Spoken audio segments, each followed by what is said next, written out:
Okay, so good morning, everyone, and I'm Ishita Shah, one of your hosts, along with Vallabhi Jalan and Sanjana Girish.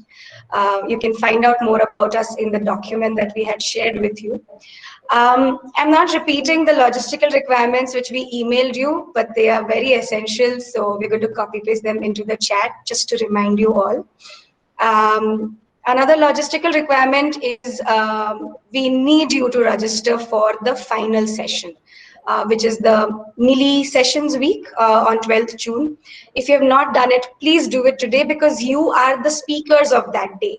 So the main team is a little anxious as to where are the speakers for 12th June. We'll put that in the chat as well.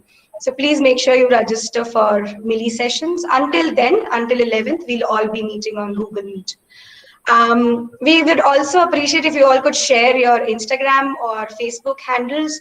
So whenever we're posting updates about the workshop, we can tag you all. You can share it here or on WhatsApp, whatever is comfortable to you. If you want to be tagged, if you don't want to be, we respect your.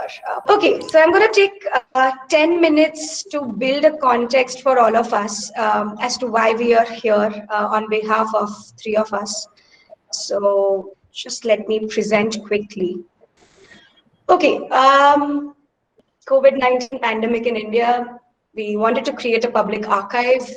I think that cares is something that's very important to us. I mean, where did we come from? April 2021, as it must have been for everyone, very, very difficult times. One just didn't know what was happening and what could you do.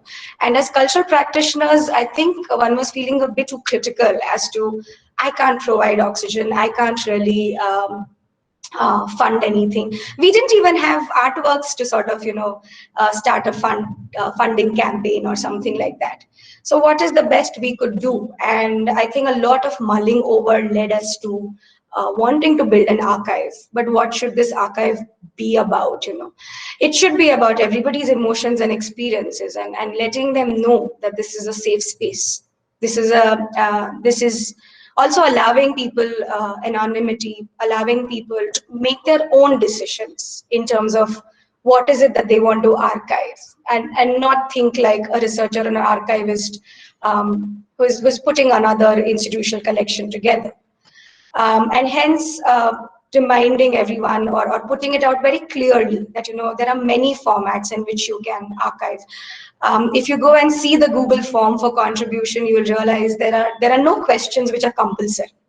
And this was to say that we don't decide whether you want to put a date to your experience, whether you want to put a time to experience, do you want to name it, do you want to describe it or not.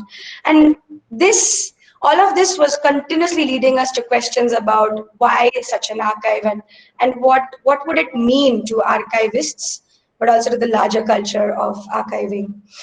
And I think the more questions we were asking, we were able to build them into FAQs or rather communication with the audience who might want to archive or who is wondering why should I archive or what will happen about this, why will my experience be important to somebody else. We then also thought about how it is difficult, right? We have all gone through so much in 16, 18 months. So how do I pick what are the different experiences that can be spoken about? So we also started working with prompts.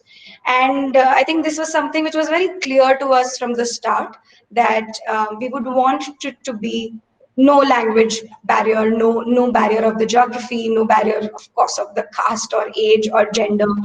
And this needs to be communicated as much as possible. So we started working with prompts or clues, if you might call it so. And eventually now what you will see on the website are few translated appeals, thanks to some of our volunteers who have helped us with Bengali, Tamil, Malayalam, and Bengali, Marathi. We are still working with people to get Kannada, Hindi. I'm working with Gujarati as well. Not so good at it, but getting there. So that we can reach beyond the urban users. We can reach beyond the social media users, so that it truly becomes a public archive and doesn't remain limited to another creative art project or an exploration. In this process, we were also in conversation with the team at Millie and wanted to situate what we are doing into the sessions at Millie. And we realized that it's easier said than done, this archive. We already, while we are putting this together, we're coming up with so many questions. So, and the answers are not perhaps right here, right now. And hence we said maybe a workshop space, which is a more active space in terms of raising these questions, but not only in the form of a dialogue, but actually doing something with it is one of the ways to go. And could we invite few more professionals like you all to actually mull over these questions with us and hopefully find a resolution. So you all have read the intention, we hope, when we put out the call for the workshop, and perhaps now it's time to share the expectation. And expectation is that we want to use these 6 days to actually build certain content and plan for such an archive with everybody's expertise involved. We want us to sort of want to co-curate this archive together. So it's just the stepping stone or the starting point. Or you might want to build a more focused archive under the pandemic. And you might find your own inquiry or proposal. But we stick to the core subject of pandemic in India. And hence, we requested all our speakers to think about activities, or we sort of deliberated with them so that we can emerge as a group which tried out a few things to be able to dialogue about it. Either the exercises will be introduced to you during the sessions or afterwards or sometimes before the sessions. Here's a plan, because I think we were waiting to get to know you all, getting to know our speakers, what the plan will look like, and sort of find a continuity across the week. So what we start with today is looking at the pandemic, and the idea is to work with media and photo book. Dayanita ji will tell us more about it, but we move on from there. We keep making that, and that becomes your first contribution into the archive. From there, we move on to acknowledging the crisis with Dr. Rebecca Edelman, who is going to talk about the different stories that she collected through her project, which means that we can move on to collecting a story or two. I mean, it really depends on how much time you have and who are these people that you want to reach out to. We will choose to work with oral history or interview as a method. So that's your second contribution into the archive. And we'll call this the beta archive, what we are all putting together. So we put this beta archive together. We put these recordings in, which leads us to the dialogue with Ben and Avantika on archiving emotions, because it's easier said than done. So what does it mean? Because they have worked in very different capacities on archiving emotions through oral histories. And from there, the conversation sort of will hopefully and gently lead you to archiving your own experience. So this is something we had checked with you even in the Google form, that would you be okay with archiving your experience? You may choose to be anonymous, but we would want you to sort of make one contribution, which becomes the third exercise that you put into the beta archive, which means 25 of us into 3 archival objects. Parallelly, the appeal with the public continues to go on. So we have a few objects or archival items there. So we work with all of this between 11th and 12th to talk about what is it that you would do with this content? How would you present it to somebody, and what is your way of making an archival project out of this content? This is obviously to say that it will be a very sketchy response, but perhaps something still pertinent enough for us to have a dialogue with the larger audience on the last day when we meet everyone at the Millie International Archives Week 2021. There are a lot of people who want to know sort of what is going to come out of this, or what are we discussing and what happens in this workshop. But also perhaps to imagine, as I said earlier, that this is a stepping stone. So we really start off from here. It's not the end on 12th of June, but we hope that you would want to continue building the archives with us or by yourself, but stay in dialogue with us so that we can cross-link all these different efforts and genuinely put a public archive for COVID-19 in India together. And all of this as a part of International Archives Week, because the theme this year from ICA is empowering the archives. And what better than actually looking at what's happening around us. So that's about it. Just wanted to run you all by what we have in mind. Thank you so much for hearing me out, and I hope it gives you a clarity on what's going to happen through the week. Dayanita ji has graciously agreed to meet us on a Sunday. Thank you so much. If I might just add, my one line of inviting her was, yes, she is a celebrated photographer and there's so much to learn from her, but I think it was more about how she was constantly responding to the pandemic through her Instagram stories. And as if I would wake up and look for what is she telling me to think about today, or what is it that she's thinking about or doing today might help me care for myself or my emotions or people around me or situations around me. So I think that's where we started talking about this. Over to Wallaby to introduce Dayanita ji, and then we exercise what she has. Hello everyone, welcome ma'am. I'll just introduce everyone to Dayanita Singh. So she's an Indian photographer whose primary format is the book. She has published 14 books. Singh's art reflects and expands on the ways in which people relate to photographic images.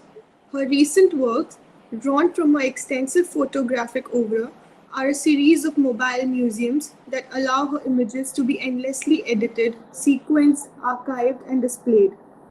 Stemming from her interest in the archive, the museums present her photographs as interconnected bodies of work that are full of both poetic and narrative possibilities. Singh was awarded the Prince Claus Award in 2008. Welcome, ma'am.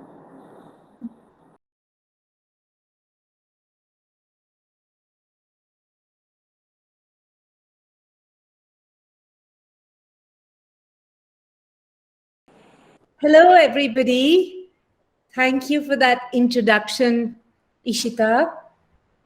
I think a good place to start is to say that in our desire to catalog, we have these little boxes that we want to fit everything into. So Dayanita Singh, whose Twitter page says, "Do not refer to me as this," gets presented as an Indian photographer. I'm not a photographer. I'm really an archivist at heart, an artist who uses photography. And in those are very little differences, and probably many of you in the group are saying, what is this nitpicking? But that's where I situate my work. It is in this nitpicking. The second thing was, I wasn't responding to the pandemic. I was just being true to myself. I was putting out, literally, while I did my yoga, it's like whatever clarity came into my mind, I put that out. And obviously this time of COVID has been a time of spending a lot of time with my mother and in my house. Because I have never in my adult life spent so much time in one place, let alone my own house or with my family or my mother. So just to give you the lay of the land, I'm in my house, my studio is upstairs, and my mother is a few houses away.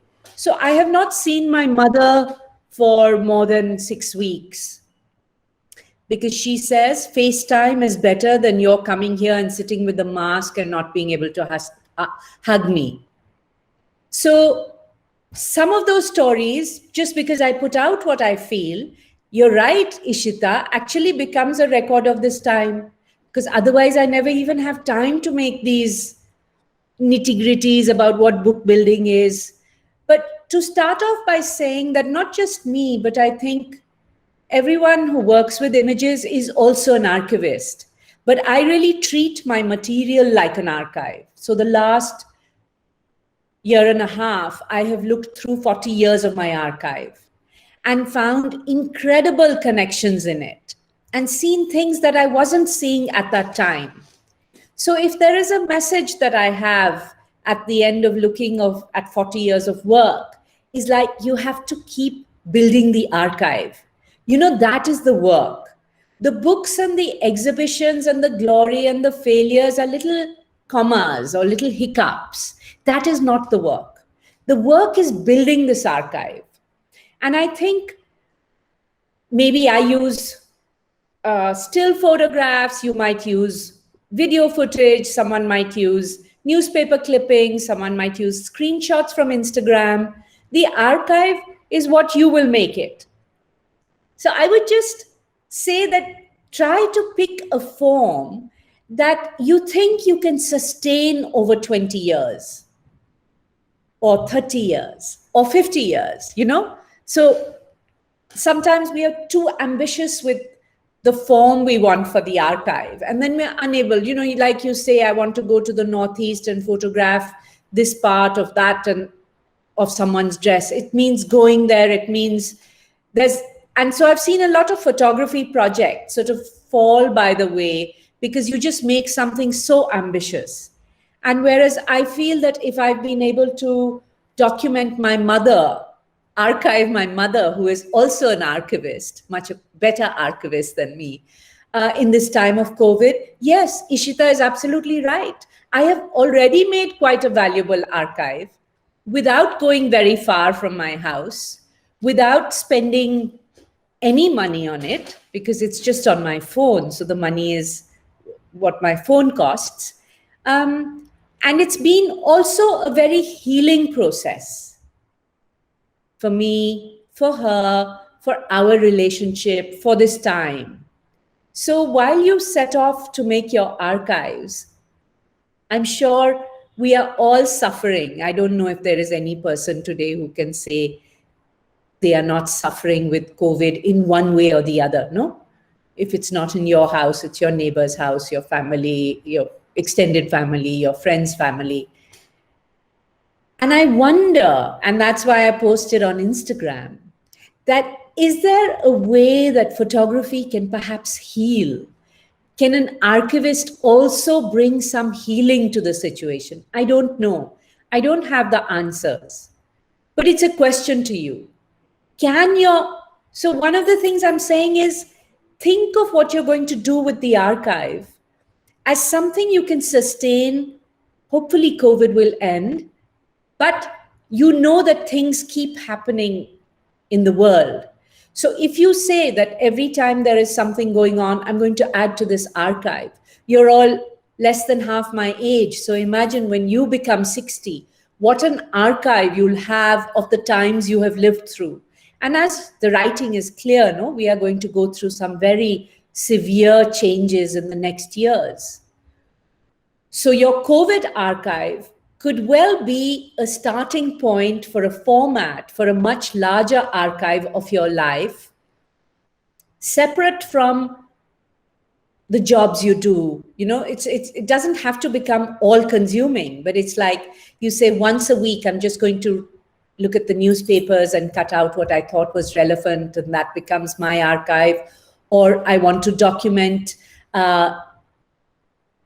each argument I had with my partner, I want to document each plant that I planted. I mean, what you make an archive is unbelievable, no? There was a beautiful artist who had made an archive of her mother's hairpins. Maybe not in your generation, but in my generation, women used to all have judas. And so then you had these hairpins, and the house was full of their hairpins. And so she started to pick up her mother's hairpins, and then she made a carpet out of them. And so it's like, you don't know. And that's why I would urge you to read Adventures of a Photographer in Difficult Loves by Italo Calvino, because it also points to the madness of building the archive. And at a certain time, it becomes a burden and you feel do I just want to burn the whole thing? But anyway, you're all young, so you don't have to deal with that right now. But if I could wish that I could transfer my experience to you, and obviously I know I can't, I would say to you, to build an archive is one of the most valuable things you can do in your life. So therefore, choose something you can sustain for decades to come, and choose a form that is not too ambitious. Because you see, it is later that you will mine this archive and make something out of it. So I would try not to get too carried away at the start with the form, because I'm a great believer of the form reveals itself through the work. You know, I'm sitting on a long table, and behind me there'll be a bundle or two that you can see that's full of little prints. I keep filling my table with it. There are over 100 prints, tiny ones. And what does this work want to be? And I wonder, apart from what you do in your workshop here, if you can start thinking of the archive as a lifelong process you are now getting into. So you choose the kind of work that you'll be able to sustain. You know, if it is to do with animals, then stick to that. And in every situation, say, I'm going to look how the dogs are being affected in COVID. If you're a woman that lives on her own, that has chosen to be a soloist, then what does it mean to be a single woman in COVID? What does it mean to the women who are living completely on their own? How is that affecting what they're feeling? And one of the things, and I'm not embarrassed to tell you, that I miss is touch, just human touch. You know, even my mother just stroking me on the shoulder, or a friend giving me a delicious hug. It's like I tried in between to hug people standing back to back because I couldn't bear it. You know, when you're living in a family, there is a little bit of connection that happens. The skin gets a little, gets another life. Something happens when you touch. I haven't researched that. But someone might want to just go into archiving. What is it that someone has missed the most in this time of lockdown? Or what has happened to the relationships? If someone is married, you could ask people what's happening in the marriages, and it could be an archive of marriages in the time of COVID. It could be a time, we know women have suffered hugely. And in a patriarchal society, when a woman is forced to stay in the house, she loses her job, she loses her livelihood. That's not all that she loses. No, she loses a lot else that she had maybe spent 5 years, 10 years building. She had made a certain independence, even if it was a small amount that she was earning. But she was getting something of her own. So I don't need to tell you all this. I mean, we all have the same, you know, at some level, we are all quite similar in the things we care about. So whatever it is, my point is, take on something that you're able to sustain. Don't think of just this workshop or COVID. Think of it as a lifelong project. That whatever happens, I want to see what is happening to the cats, what is happening to the birds. When Delhi becomes so polluted, then what is happening to the birds? How is COVID impacting, I don't know, if zoos interest you or whatever, just to find what is really your interest, not because you think it'll be good for the workshop or Ishita will approve of it or it'll get printed or published somewhere, or worst of all, it'll go on Instagram, because the likes are the danger. You know, so in some ways, for me, it has always been very important to not scatter my work while I'm doing it. And while I love Instagram, one of the dangers of Instagram is the like system. And especially when you're much younger, for me, it's the opposite. When I get a lot of likes in a photograph, as I will probably get for the one I put today, then it's not doing what I wanted to do. So The likes actually is a sign that there is something mediocre going on. There is something that you're doing that everyone can relate to immediately. Is that what you want to do? If you want to do that, that's fine. But that's not what I'm interested in.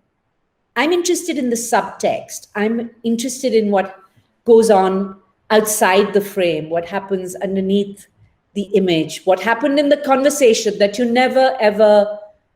It's like if you look at the phone and you look at my page on Instagram, or you just go to Dayanita Singh, there you go. So I put this image of Arundhati Roy and her mother 2 hours ago. And of course, it's a beautiful image. I love this image also. But there's a reason why everyone gravitates to it, no? And then just before it, I was putting what the Paris Review what Arundhati has said to the Paris Review. And that has some 200 likes. So if we start to look at the likes for our work, believe me, my friends, that is something I would really urge you. Hold your work, hold on to your work. Don't just fritter it away on the social media, which it's an algorithm, no? The more likes you're getting, the more people it's being shown to. Is that what's going to determine the kind of archivist you're going to be in your life? Of course not. But if you put your work out there while you're doing it, you run that danger because, suddenly there's something that's getting 5,000 likes and you think, wow, I have to do more of this. So the social media and archivist is perhaps another conversation. It's something that we have to think about.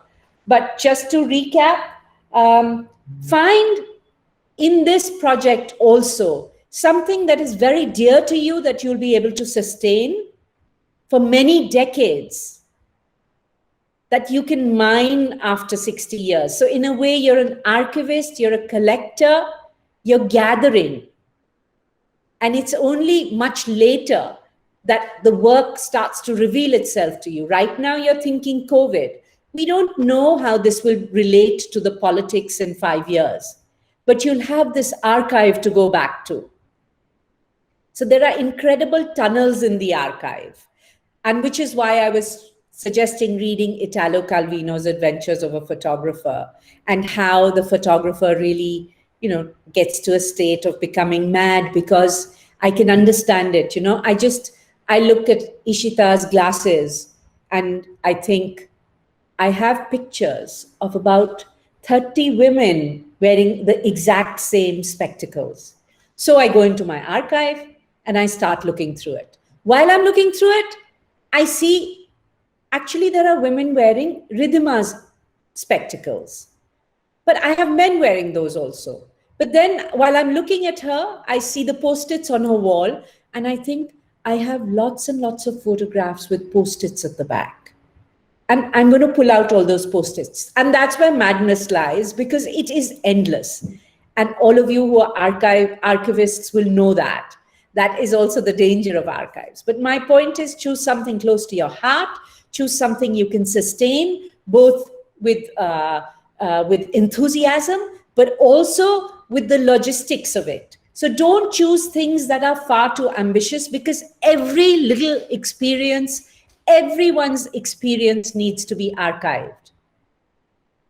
Yes, somebody needs to go to the cremation ground and make an archive of the experiences that the cremation ground workers have been through. I mean, they have been in hell, no? They have been at the center of hell. But yes, that sounds like something that needs to be done. But do it only if you think you're going to be able to sustain it for the rest of your life. That might be a good measure to think of which aspect of COVID do I want to archive. Because I'm not having this conversation with you for this COVID project. I am seeing this as an opportunity to talk to young people about what the archive means to me and what it is. I'm really not the photographer. I am not even perhaps an artist.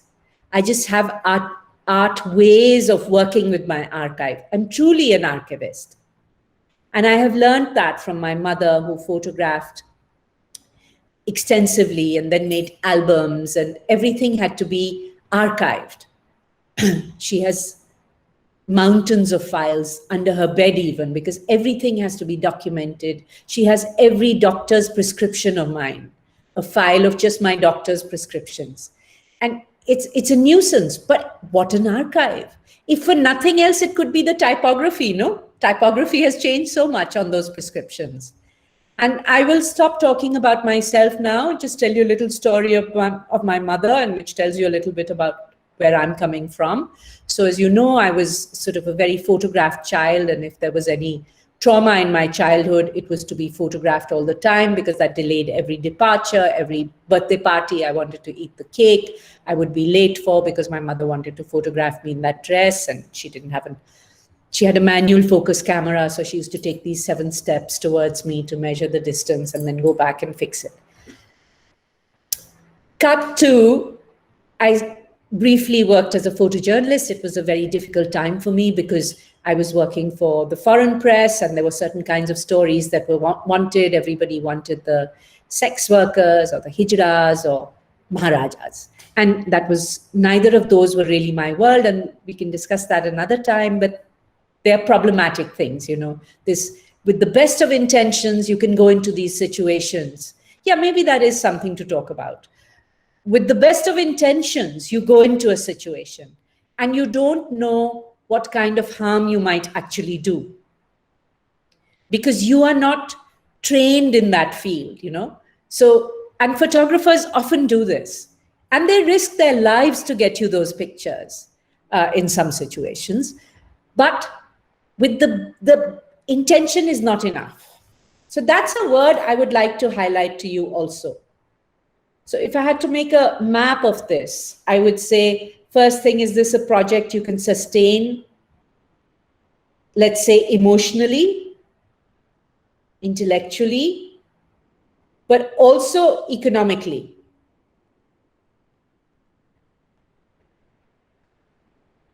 And then what was I saying before that? Intention, yeah. So first is sustainability of what you're going to do. Second is to really keep a check on the intention. You know, is my intention Instagram? Because then I can tell you the kind of story you need to do. It's easy. I have a good sense of how the image works. So, of course, you can do an Instagram story and it'll work well, but is that your intention? And if it is, go for it. But be quite clear on your intention, because you, I have no doubt, will do what you do with the best of intentions. But whether that is going to help the situation or actually get somebody into a lot of trouble because of your enthusiasm, I have a problem with that. And when you're young, you might think it's okay, well, I'm doing it for the larger picture. Believe me, it haunts you for your life.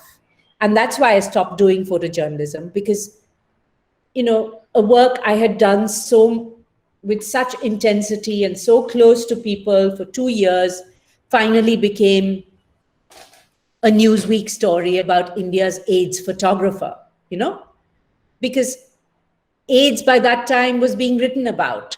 But how do you make the story sexy? So you say, there's a woman in India photographing what's happening with sex workers and AIDS.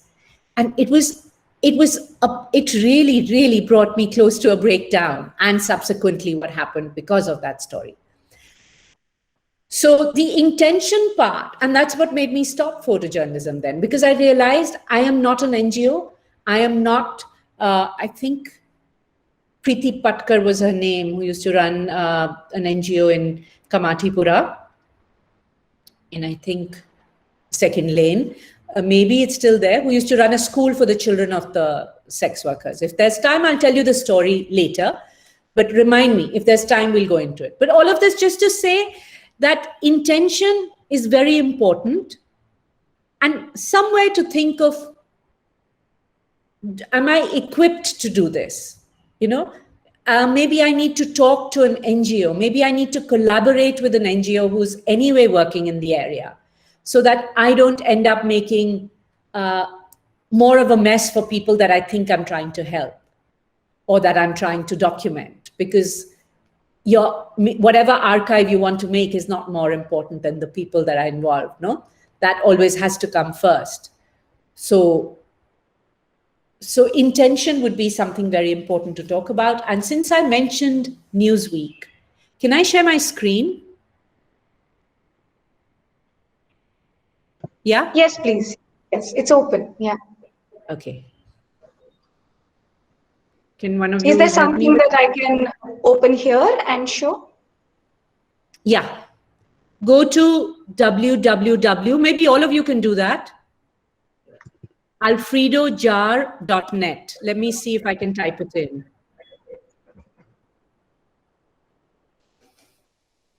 So you're looking at the Rwanda project of Alfredo Jaar.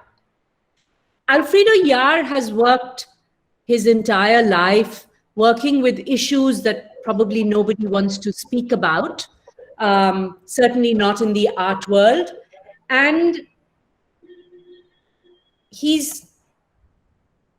finds a form which is really, I can't help saying it, it's very respectful to the people who have been victims of some of the harshest times of the last century. So for example, if you go to the eyes of Gutete Emerita, it is in the second row, it's two eyes, the eyes of Gutete Emerita. I can send you the link of that too. Oh, I'm sorry, but isn't this the image that appears on Roncier's book? Maybe, may well be. I'm sure it appears in lots of books. I don't know that book of Roncier's. I think this is the image that's the cover of Empowering this Spectator. I think that's what it's called. I'm sure it would be. It's just perfect for that. But do you know the story?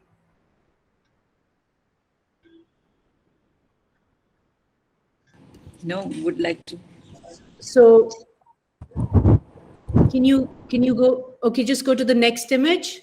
Let's see if it goes closer. Yeah. Gutete, you can all read it yourselves. Basically, Gutete Emerita standing in front of a church. Someone's mic is on, so that I get a lot of noise.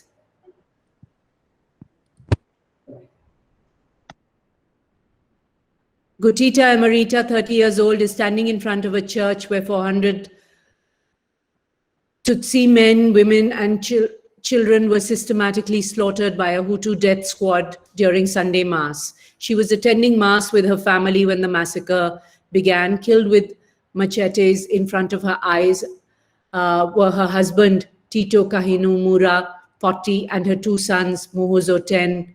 And then there's a list of people. Can we go to the next page? They hid in a swamp for 3 weeks.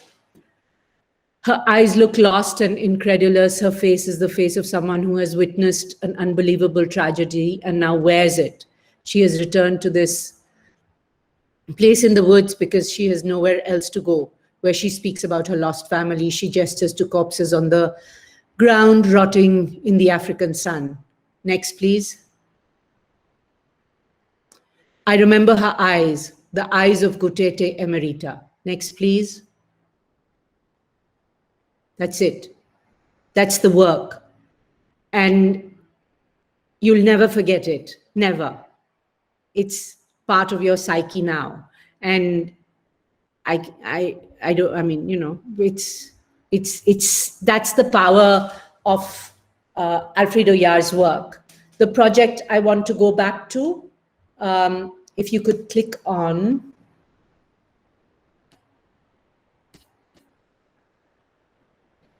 Sorry about this. I didn't realize I have to give permissions and all that. The first one, which is Untitled Newsweek. very difficult for me to read it. So if all of you can read it yourself, it feels very strange somehow to be reading all this. And let's go to next.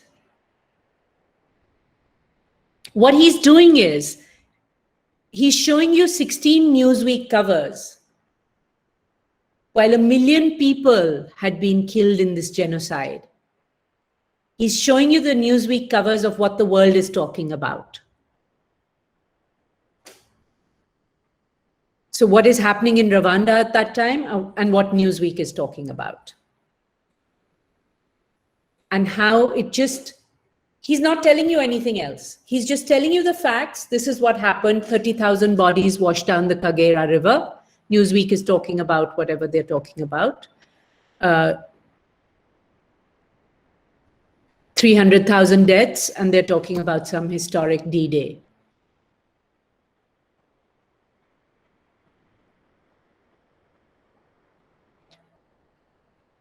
So I would, if you were so inclined, I would really urge all of you to look at all the projects of Alfredo Jaar. And there's just one more that I want to highlight to you. Yeah, I'll just send the link, Waiting. And you can, it's endless. So if you're able to go through all of it, great. But even if you just go through all the projects within the Rwanda project, and maybe Ishita, you can show us that. The Rwanda project is right at the end because it was one of his earliest. Yeah.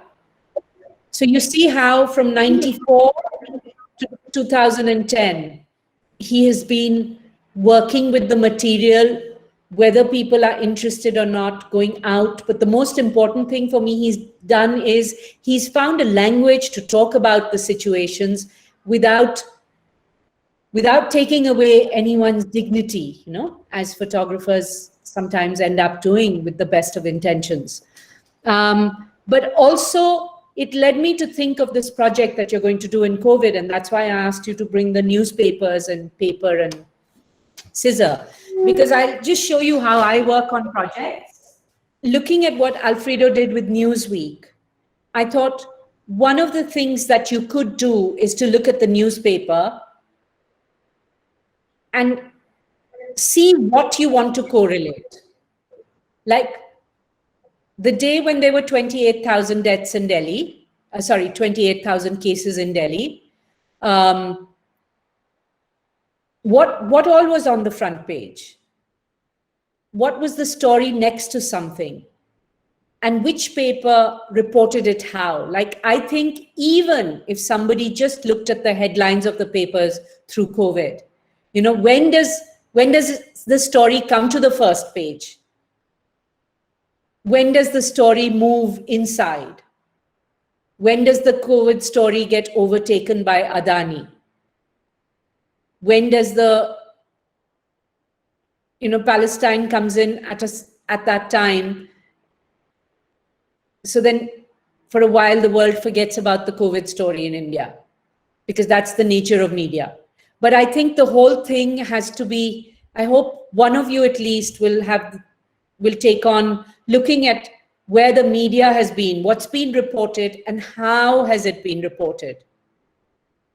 If you don't want to do the newspapers, take screenshots from 9 p.m. news on Republic TV and something else, three screens, 6 screens, 12 screens. Like, what was everybody saying? Because as we know now, the media is in a very, you don't even know how much you can believe of what you're reading. And there are all kinds of other agendas in media now. Or maybe they were always there and this has just made them more obvious. This time has made them more obvious. I don't know. So that's why I asked you to bring the newspapers. So in today's newspaper, if you just look at the newspaper now while I'm talking to you, and you take out your scissors, and I want you to actually cut the COVID story that you're seeing. And I'm urging you to do this physically, and I'm sure none of you even get the physical newspaper, and I don't either. And today the newspaper man just decided not to come to the colony. I hope he's okay, you know? So I couldn't even like go out and get it. So when I make my books, I make little prints. Sometimes they're this size, sometimes they're 4 on a page. And I actually cut them with the scissors. And then I take A4 size paper, and I've got my double spread, and I paste one here and I paste one there. And that's how I build my notes for my book or my archive or my exhibition. So if you want to take a minute or two or 5 minutes to just look at the front page news and pull out any story, it doesn't even have to be COVID related. It could be what has made me angry and what has pleased me to see. So let's maybe think of that as an exercise. So maybe on the left-hand side page, you want to put what is good news for you, what has made you feel better, and what is the bad news. Or you could say, I'm going to look at how COVID is reported in this paper and how the COVID story or the Delhi lockdown has been reported in the Bombay paper. So sort of work out your own system for what you want to do. But I would say for the duration of this course, if you could get the newspaper, even one newspaper, and do this exercise every day and build up all these double spreads, you know? And then what you do is you paste the double spreads to each other.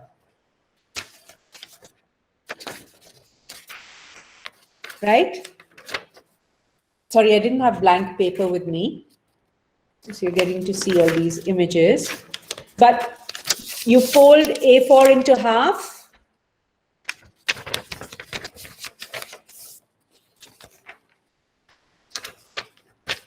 Paste it together. Paste your photos inside. Paste your photos inside first. So this is how I work. You can work out how you would like to work. I put double spreads on a long table or my bed or the floor. I fold them up so I get this crease, so I know there are 2 sides to the page. There's the left page and the right page, because I'm thinking book all the time, even if I'm going to make an exhibition or a video or an archive or just an archive. And then on the left side, just put your images down without even pasting them. And when you see them all together, or for today's exercise, you can paste 2 of them on the left and the right.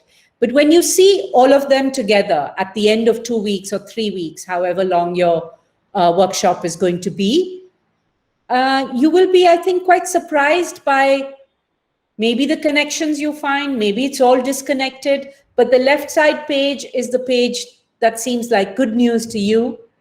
Maybe that story then becomes on the right side page at a later stage, because then that good news has actually become a bad news story. So I don't want to determine too much what the exercise is going to be. Like, you figure out. All I'm saying is take A4 size paper, take a glue stick, cut out the stories. And the reason I'm asking you to cut out the stories rather than taking just screenshots from your from your phone, which is also possible, I find, and this may be a generational thing, it may mean nothing to you, that when I'm cutting my images, when I'm cutting around them, I'm sort of engaging very much with each one of them in a way that you don't on a screen. And I think one of the problems with most of the books we make now is that they're made on the screen. And the first time you actually get the real book in your hand is when it's published, and it's too late. Whether it's the weight of paper or the binding or a sequence of images, it's done, it's over, because it works differently on the computer and it works differently in a book. which is a physical, tactile thing. So you might say that finally, this is all going to be online. It's going to be a Google document that we're going to share. Well, you can still make it on paper and photograph it with your phone and put it on Google Drive. Just because you make it with your hands, I want you to get your hands into the archive. I want you to work with your hands. And so I'm going to give you 5 minutes to just do that exercise, please. I'm sure for many of you, it's the first time you're looking at a newspaper in this lockdown time, no? Unless you're living with your parents, then I'm sure they still get the newspaper. I mean, at least I can accept I'm guilty of it. So here in Bangalore, I don't get it. And in Ahmedabad, currently still families resorted to PDF newspapers. So I have a choice to sort of ignore them completely. Yeah. And I think it was a very conscious decision at some point in 2020 because news was getting to me is what I realized. And responding to the points that you raised, because I wasn't able to tell what is true or not, and somewhere felt, the priorities were so misplaced. So if there was a choice, because alternative media is where I can choose. Whereas print media, I cannot choose, so what comes to me, or whether news also, I cannot choose. Whereas alternate media or web, I could choose. So I said, okay, I will curate what I want to read, but I cannot succumb to the mainstream media for its biases and the stress it adds. Yeah, it's nice to see the newspaper. I don't know how any of you can make an archive of this, but I personally, when this passes, who knows when it will pass, there is so much suffering that we will have internalized, no? Everybody. That's suffering is not a class thing, grief is not a class thing. There's so much, we are surrounded by such overwhelming grief. Maybe partition is the time that was the only time that we have been, and none of us have been there at that time of partition. So I don't know what the mental state will be of everybody after this, Like, will we be a country of lunatics? I don't know. How do we make an archive? And I'm sure it's possible, and I hope some of you will try. How do you make an archive of the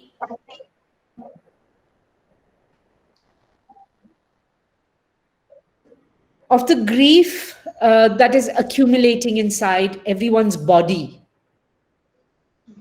And we don't know what form that will take, Does it remain in the body? Does it become a disease? I don't know. But I remember when I don't know why I turned on the television that day, but I just did. And when I saw the bodies, the first time they were showing the bodies, floating in the river. It seemed such a banal way to talk about it. I just started howling. And I'm not someone who's prone to crying, I sort of, my eyes get dry because I'm not someone who cries, but it was not crying. It was like, it was a howl, like, what is happening here? And I don't know, you people try, I don't know how you can document that part of this, because there's also this huge helplessness. Like, how do you go to your neighbor who has COVID? You do what you can from outside, but you know that you can't go there inside and hold their hands as you would if there was any other illness, no? Yeah. So, in terms of directions that you might go, one could be, I think, mental health. For me personally, and everybody has to decide, for me, mental health and what women have lost, especially, is also very important. So I don't know how it will work in your project, where you divide yourself into different aspects. I would urge you not to do that, and I would really urge you to do what you feel you can commit to for like 3 or 4 decades, if not 5. That this is the area that I'm interested in anyway. I'm sure among you there are people who are animal lovers, and who feed the stray dogs outside the house. Well, then that's what you want to do. You want to work with what's happening to dogs during this time of COVID. And if you're someone who works a lot with or wants to work with migrant labor, which is, as Sainath points out, there's nothing migrant about it. That you have to say, okay, I'm taking on labor. And I'm going to look at what happens to labor the next time there is violence in the city, there's riots in the city, there's elections in the city. What happens to these people? What happens to the daily wage earner? The vegetable people in your street, the ones who sell the vegetables on the cart. So I'm saying make a commitment to something, not just for COVID time, but for other times too. Right. So with some of you, sorry. I was just saying, I see a lot of merit in how you're bringing this need to understand start of an archive or building of an archive in response to continuity of time. So while we might have started this project thinking about let's respond to what's happening now, but I think there's just not now. There's obviously now which continues itself, right? And yeah, that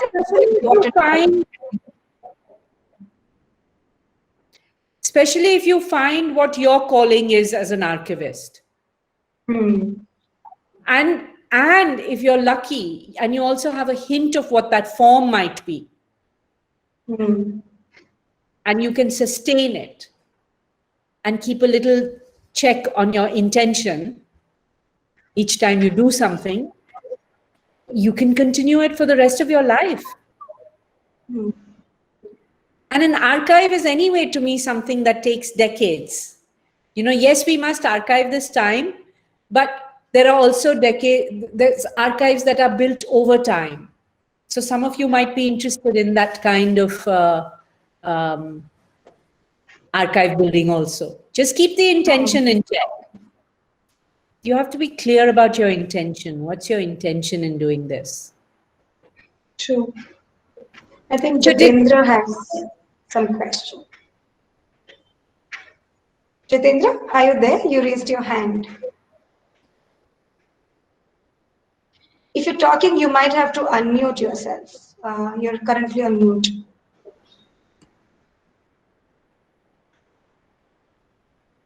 Maybe it was by mistake.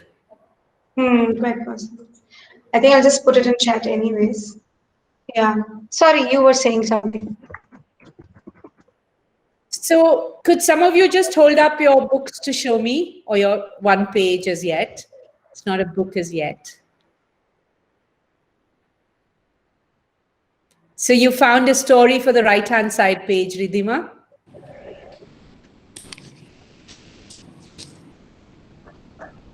Aparna, what did you do? So I don't know if this can also be a part of the archive, because the form that my stories have taken are determined by where I am, where the newspaper is always 2 days old, and I don't have a pair of scissors on me or an A4 paper. So this is what my archive looks like. Good. That's beautiful. I think there was mental health and fatigue that I think I was feeling even this morning, and so my eyes immediately went to this. What the is idea of mental? It says mental or physical fatigue, no excuse to shun duty, private doctors warned.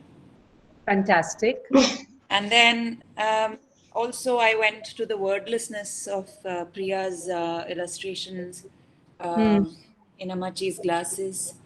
And it says, if you haven't tried a wordless picture book yet, now is a good time to leave behind the politics of language and explore. That could be your cover for the book that you're going to make, Aparna. Wordless pictures, and I don't know, you'll find a form. But listen, this tearing and A4, these are rituals with which you start your day, you know? It's like if you're going to go to a dance class, you'll take your shoes off, you'll tie your dupatta in a certain way, you might light an incense. These are rituals, and I feel all our work, at least for me, I need to make my own rituals. And so this folding of the paper and cutting of the images with a scissor, with a glue stick, is part of the ritual as well, like to get me into the zone. And it's wonderful that because Aparna doesn't have a scissor, she's torn it in this way. And that, to me, as a visual person, I can read something in the way she's torn it as well. Yeah.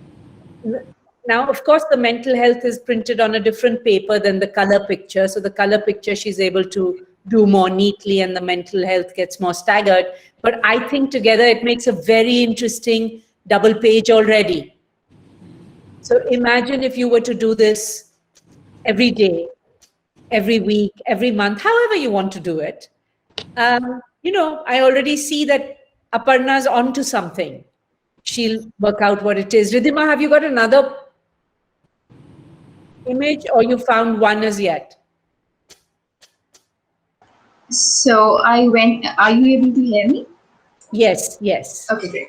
I found two images based on the concepts you asked. One good news and one bad news. So according to me, this was the good news. The part where they're talking about that the Times of India team has found the seeker for this, like seekers who made the world rethink COVID origins. So that's the, well, in my opinion, that's the only good way in which I can, perceive COVID as something good, like to be able to think about it in good terms. And the bad news was that a large sandstone block from the right minaret of Jama Masjid was shattered by rains and wind. The major part of this news is on page number 8 of Times of India.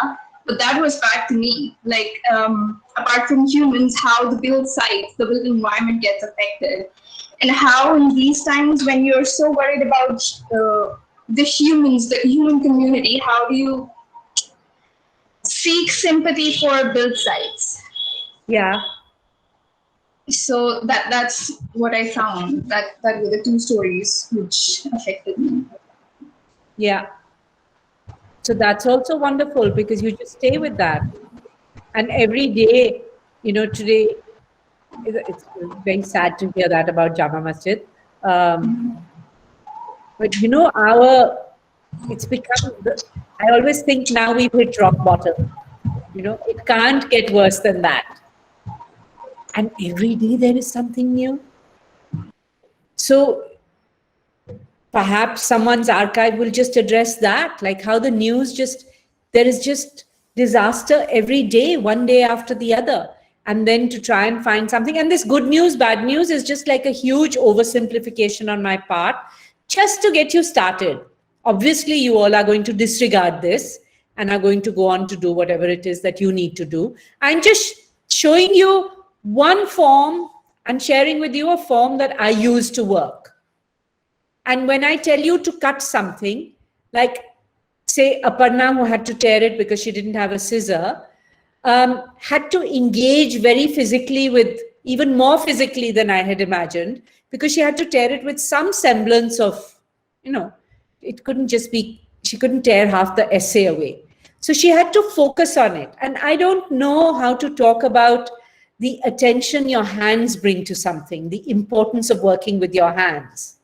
And therefore this cutting and pasting and gluing and then repasting and then taking it apart. And the reason I say glue stick over Fevicol is because you can keep you can peel it off quite easily, especially if you do just a little dash. So that was just to give you an exercise to start off on, to think of physically. With someone else, I can only see 9 people right now. So, Gore, what did you do?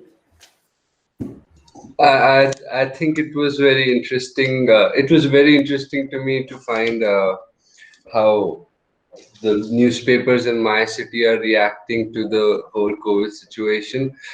So in Bhopal, where I'm from, 3,000 doctors just up and quit.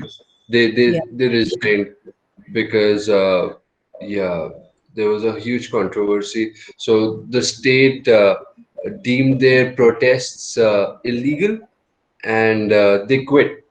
And the first page, the cover page of the newspaper explores like Twitter removes verified text from Naidu Bhagwat, and they're more interested in things like the last notice, and it also says things like Twitter behaving like East India Company, whereas the more pertinent news, which is Absolutely. is docked down the third, the fourth page, which is like government. So that was really interesting to me. Yeah, and then you might want to keep following that over the next days. If you just took the doctor's story, for example, and when it leaves the newspaper completely, because the situation is not going to go away. 3,000 doctors resigning is a huge thing at any time, but right now it's like almost war, no? Because what happens? 3,000 doctors is huge. So, but you see what will happen to that story. And then some of you might say, I want to do it just with screenshots, and that's fine. You just do whatever you want to do, as you will do, no? So it could be that you just take a screenshot of what The Wire is reporting, what Republic is reporting, what Times of India is reporting, and you just have 4 on each page or 3 on each page. I'm also a graphic designer, so I'm always thinking about the layout of things, but you don't have to. Would someone else like to share their pages with all of us? I want to see everybody. Mithil has raised his hand. And in the meanwhile, Dayanita-ji, if you go to the 3 dots at the bottom, you'll be able to change the layout to tiled, so you can see everyone.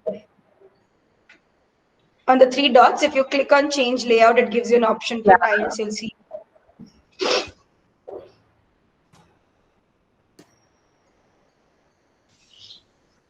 Hello. Because I'm doing Google Meet for the first time, for everything it's asking me for selection, for future. So I just go to tiled, select tiled, right? Yes. So now instead of 9, I see 12. Okay. I see 16. Great. Okay. So who was going to show? Mithil and Namita also is, yeah. Go on, Namita. And then maybe Mithil. Hello, ma'am. Hello, Namita. How are you? I'm very well. So, nice for you to join. yes. Raise it a little more. Is it visible?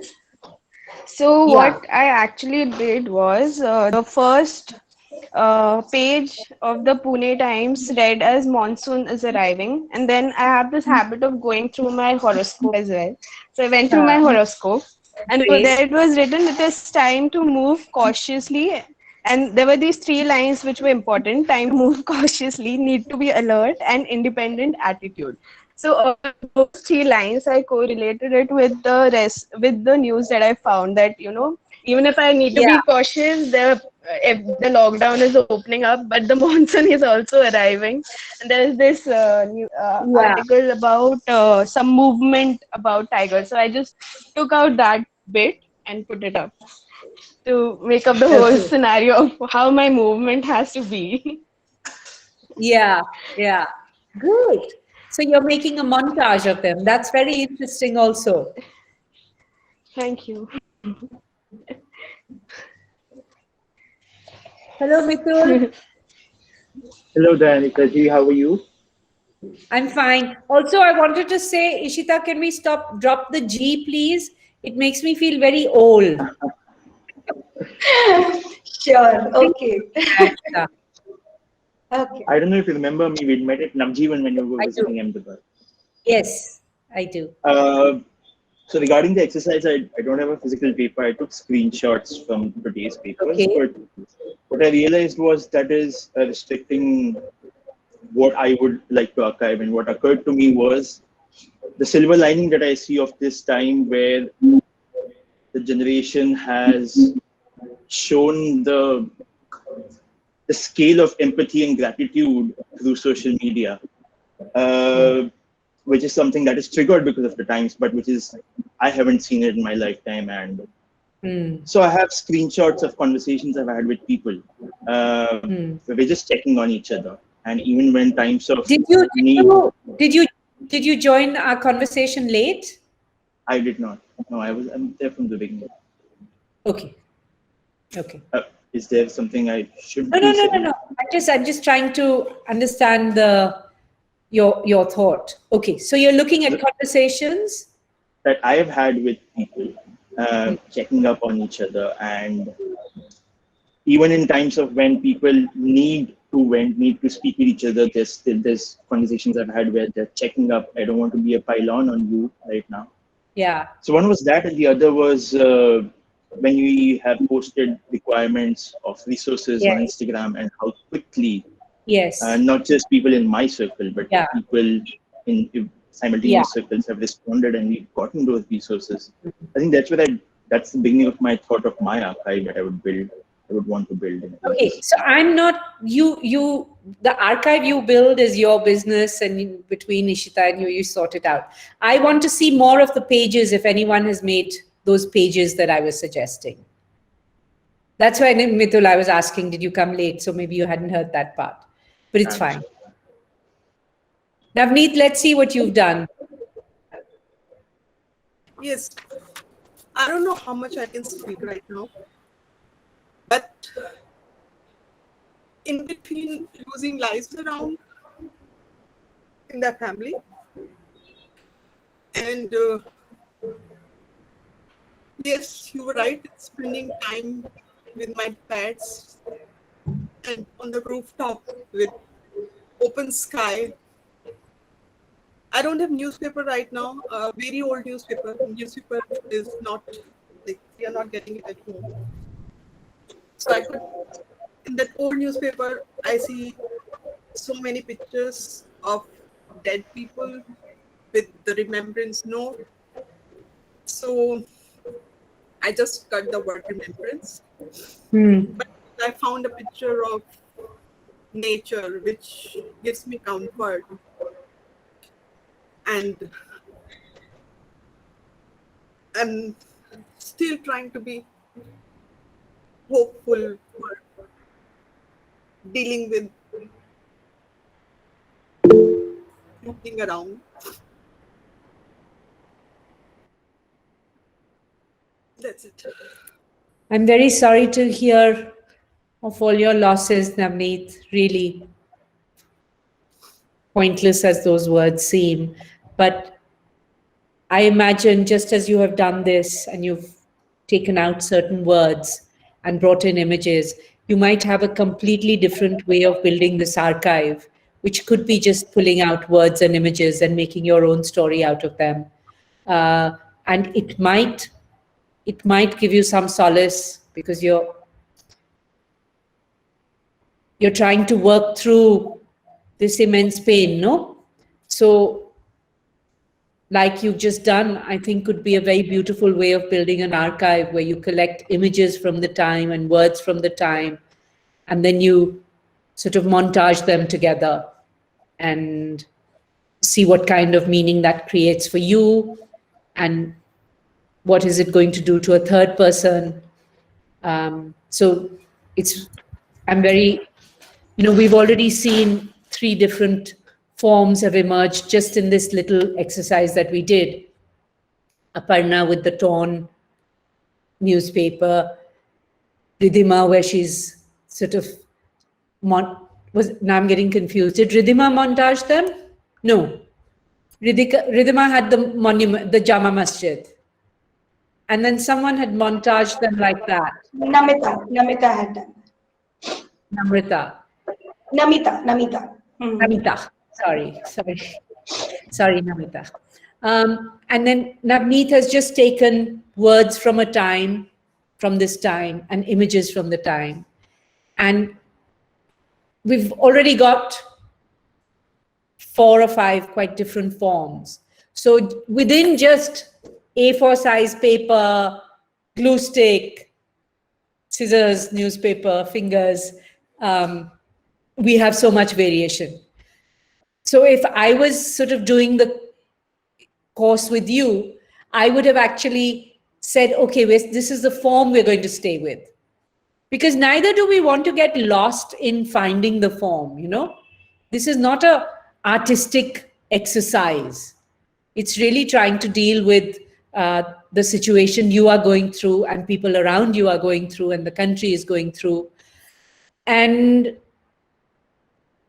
listening to Navneet, I realized we have not addressed what is going to be the most difficult part of this, because each person that you're going to talk to is going to have been, you know, affected. I don't know anybody in my life, certainly, who hasn't been affected by loss. And so how do you talk about loss? And that's where I sometimes put up posts like, can photography heal? Can photography listen? And as we all know, everybody wants to be heard, everybody wants to be listened. And perhaps when you're making this archive in your neighborhood or in your building, with the people you're meeting, that maybe if you can train yourself, and many of you may already be, to be a really good listener, it's much easier to be a talker than to be a listener, that in that there might be some healing that happens for the person. I think what Navneet is doing is a beautiful exercise that you might even suggest to people to do. I don't know how these conversations go, especially when you're talking to someone else. One is your own feelings, and that's difficult enough. But then with other people, where the conversation will go, what forms you might suggest to them, if it's appropriate, I don't know.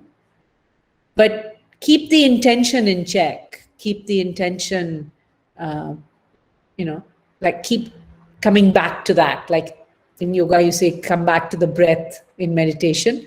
Like that, come back to the intention whenever you feel you're getting carried away with something. I was wondering if you could show us a video of another artist called Jaffa. Very, very important artist. We'll look at a video of his. I'll send you the link. And if somebody meanwhile can just look at Arthur Jaffa, New Yorker, then you can drop that link in as well. I would really urge you all to, not urge, I mean, if you want to, I think it's a very important interview, and a very important artist who's an archivist. He just has endless folders of information he's collected, I think maybe for 40 years. He just makes these spiral bound folders of all this information that he collects, and has now quite recently started to make work with it. So Ishita, if you could show us bits of that, or Love is the Message. So, okay. And then you can maybe look at the rest of it later, but let's look at some of it now. And after that, we must have some conversation. Otherwise, what's the point? Sure. Yeah.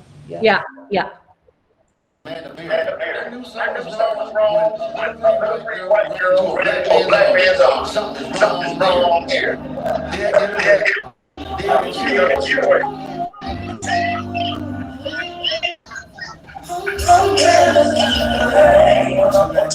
When you're not watching like me, this is a God dream. This is a God dream. This is everything.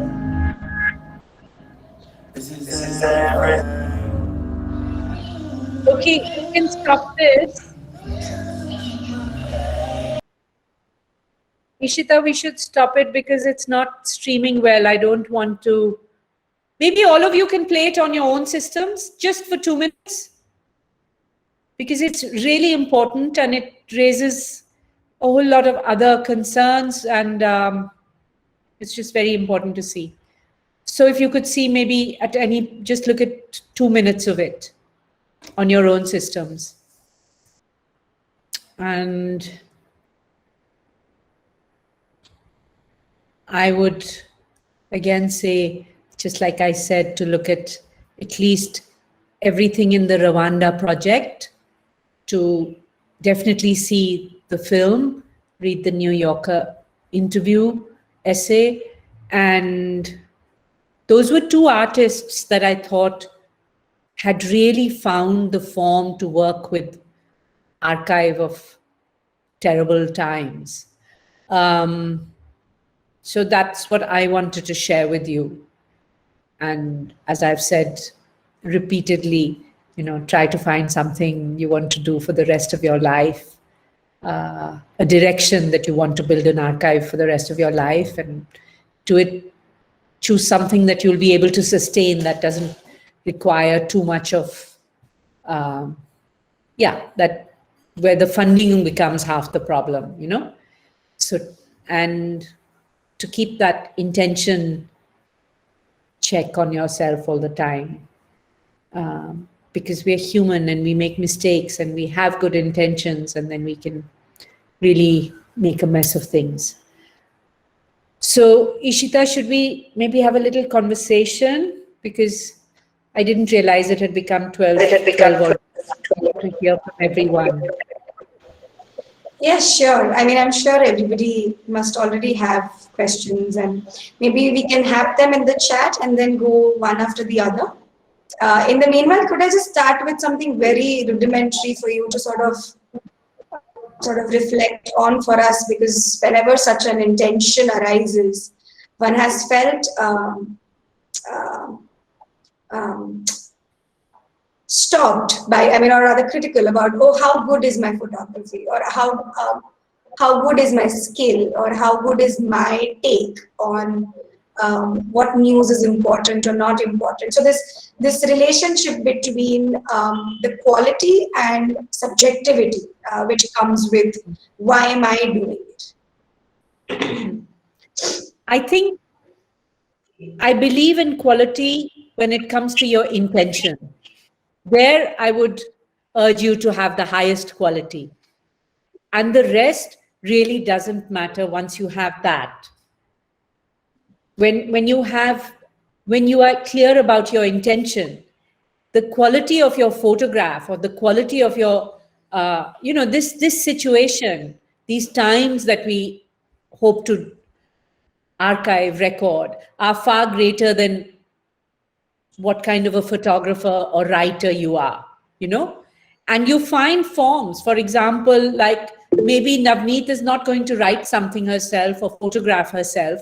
She's just going to cut words connected to loss from the newspaper or wherever else, and paste photos that give her some calm. So it becomes a combination of how she builds her archive.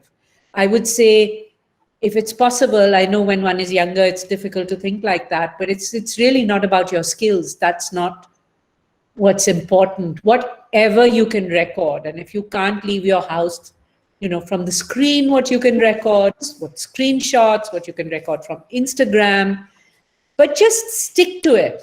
The important thing is to be consistent, to keep going with it. So, you could say, I'll do what I feel like every day. That's also fine. But then it's an archive of what I feel like every day. And I'm suggesting finding something that you might be able to continue for many, many years. It really doesn't matter the skills of your photography or your writing or your thinking that, this is not an important thought, I can't be thinking about the stones in Jama Masjid at this time. Not at all. If that is what has drawn your attention, you must pay attention to that. You don't self-censor, but just keep checking in on the intention. Yeah. That's what I would say. Okay. Yeah. Thank you so much. much. Yeah, I thought I had a question, but I've suddenly got very confused about it. So give me some more time. And confused is also fun. If anybody has questions, or even if you want to continue, maybe Dayanita continue showing they had collected or they had picked on, because I know people had. I would love to see that, because it's so fascinating that, except for Mithul, everybody had found another way of doing it. No, it was the same exercise, and I thought I was perhaps being very rigid, and actually everyone had come to it with something else. So that's beautiful. And if someone feels like, continue in that form, I think tearing, maybe Aparna will want to tear that same photograph into smaller pieces. Okay, you have Rukmini and sorry, Ishita. Sorry. Yeah, no, I thought I was ready, so I had a sense of urgency almost before I lose it. See, it's a difficult one to ask or frame, because the place where I'm coming from in my practice is very ephemeral. I work a lot more with hands than even tearing the newspaper, because I'm a visual artist. I work with paints and brushes, and I think I mentioned this even in the form, that I have been trying to look at more than the final image. My process is very, very slow. I take 10 days sometimes to finalize a composition and say, okay, this is complete now. It's very empty most of the times, and there aren't many interconnections between the elements. So, and these aren't conscious things, these emerged, as Dayanita said. The form just comes up somehow when you're trying to just... and I've looked at that exercise as an archive exercise. But what I have recently been thinking is that actually it's a travesty of an archive, because when I finish it, I realize at least 3 times the number of elements actually didn't make it into it. And these aren't elements that are available to me except in my mind, and they are ephemeral. In fact, they're moving images in my mind. And I always feel that how do I archive it? Because my form of archiving is elimination of them. And it's such a exercise of loss almost of the things, that couldn't make it into the meaning that I made. So in fact, I found this exercise very cathartic, because I felt like I could physically choose this. But what was important to me was also that there was a physical thing here that didn't make it. And yeah, sorry, I should stop Maybe now. No. It's beautiful what you're saying, and continue with that thought.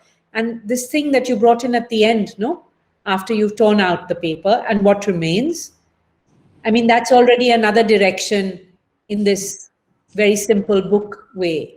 It's like when you take away what was the most painful story, what is it that you're left with on the page? So that's, and maybe at this time, Aparna,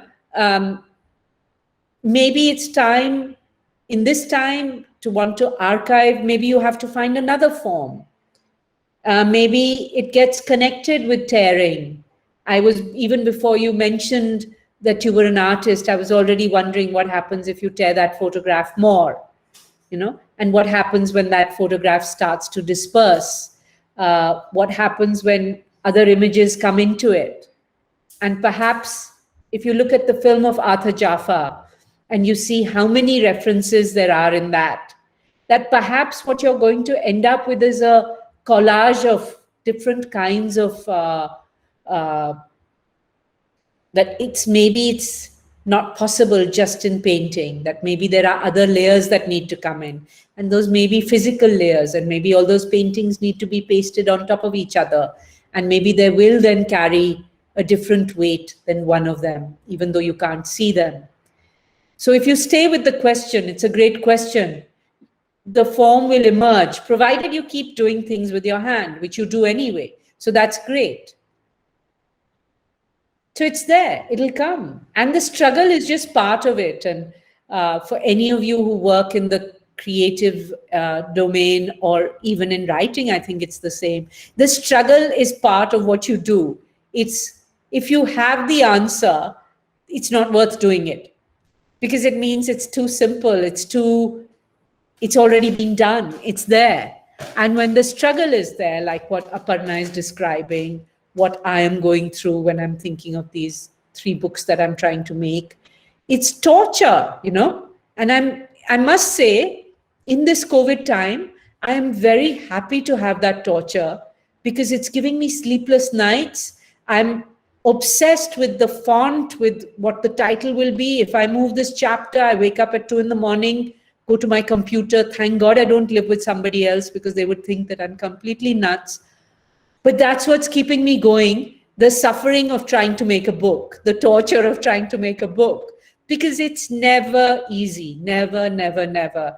And Aparna, I hope it'll never be easy for you, because really the day it becomes easy is the day to say, okay, now I start my, that's the day to stop and, I don't know, do something else, grow paddy, or do, not to say that that doesn't have its own process, but for myself, okay, I can't speak for anybody else. The day I feel, I've got it, I know what I'm going to do, is the time to say, that's it, art life is over. Because then you're doing something, either you're just making you're just imitating yourself, you're plagiarizing yourself, which is very tempting because you've developed it. So who's to say that you shouldn't continue like that? But if you're an artist who wants to continuously find new form, you will continuously struggle. And then the day there's no struggle is the day to have the courage to say, I'm not doing this anymore. And I'm pretty sure I will do that if that ever happens to me. Right now, the struggle is so immense and so continuous. So in the morning I woke up and I had to do all these things quickly before this talk. And I really wanted to cancel the talk because there was chaos in my mind last night. And I don't know if it's a reaction to the amount of trauma that is there around us, no? And then the trauma of being locked in for someone who's like in a different place every week, to suddenly have spent all these months, with one exception, in one apartment, in one space, can take its own toll. So I'm a little confused, like what this torture of the book, is it enhanced by this time? Because it's always a torture. So for those of you who are going to work on the form of the archive, be ready to embrace the torture of it. Great. So thank you. We have, sorry, for 5 more people. Labi, Rukmini, Saloni, Ali. Now, is it okay to overrun a little bit with you? I mean, first your comfort, I think then that's very important. No, now I've lost the thread of what I was doing before. Now I'm into the thread of this, and I'm wanting to make, sort of like a map of this conversation, because it's amazing. No, I was talking about my Newsweek story, India's AIDS photographer, and what I had on my screen to show you was what Alfredo Jaar did with Newsweek, and the natural progression was Arthur Jaffa, but Arthur Jaffa then connects to what Aparna was talking about. There are all these layers, but then that gets connected to what Navneet was doing. So that's sort of how the mind works, and I find it quite useful to make a map of it. So no, to answer your question in a more direct way, I'm happy to, I'll just go away for 2 minutes, and then I'm happy to continue, but not later than 1 o'clock. No, I think we can stick to 12:45 also. I mean, with 5 more people. Yeah, okay. Yeah.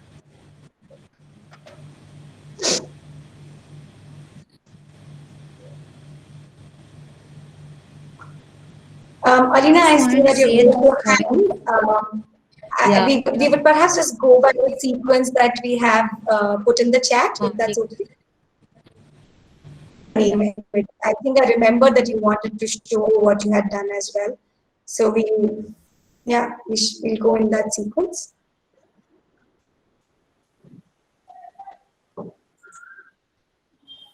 And in the meanwhile, if anybody is, I mean, if you're articulating any question and the sequence might make you forget it, please put it in the chat. So what will happen is you can go back to it, but we will also sort of remind you to go back to it for sure. The thing is, I had a more logistical sort of a thing. Sorry, Alina? I had a more like logistical question, which is that in the chat somehow we're not able to upload images. This might be a Google Meet thing, I'm not aware, but like for the ones who worked on, say for example, a Miro board, unless I say, present now and show my Miro board, I'm really unable to share it any other way. Ishita, maybe we want to upload it on the document notes. Are you guys basically referring to showing what you have done? That by an image being uploaded? Sorry, I'm a little confused. Yeah. Showing what we worked on. Also, if you want to just share notes in the future, like conversations in the future. Yeah, so basically we do have a Google document, which is where we want to collect or sort of document what's going on in the workshop. So why don't I right now share that link? I agree with Palak. We can use that document. And yes, we can use that to share as well. Just one sec. Okay. Yeah, I'm back. You all go to this document. I hope, Alina, that helps you for now. Okay. Yeah. Vallavi, should we move on? Yeah. So I realized that so basically in my house, like everybody reads the newspaper the next day. So like it's kept outside. So I just went and got it, and then I realized that nobody's read today's newspaper. So I can't cut the images from the middle. So I just took everything from the top. So the first thing was Putin. It's kind of funny, like what I picked. But then when I was looking for a good part, then I realized there is this person carrying a plant on a scooter. Yeah. Yeah. And the thing that made me a little cringy was that there was just a talk happening about, between our prime minister and the farmers about, what the conditions are like during these COVID times. So yeah, and like rest of the top images was just like the reminder, like a reminder thing. Yeah. I mean, this is beautiful already. And then if you start to paste them back to back, the pages, you have a little book starting. Yeah, so like these are just the top of the newspaper. That's fine. But someone might want to just get obsessed with obituaries, and how those obituaries are written, and has something shifted in this time. You might want to include obituaries in your book, Vallabhi, you don't know which direction it will go in. But yes, it seems to have been a very liberating exercise for you. So I'm happy to see that.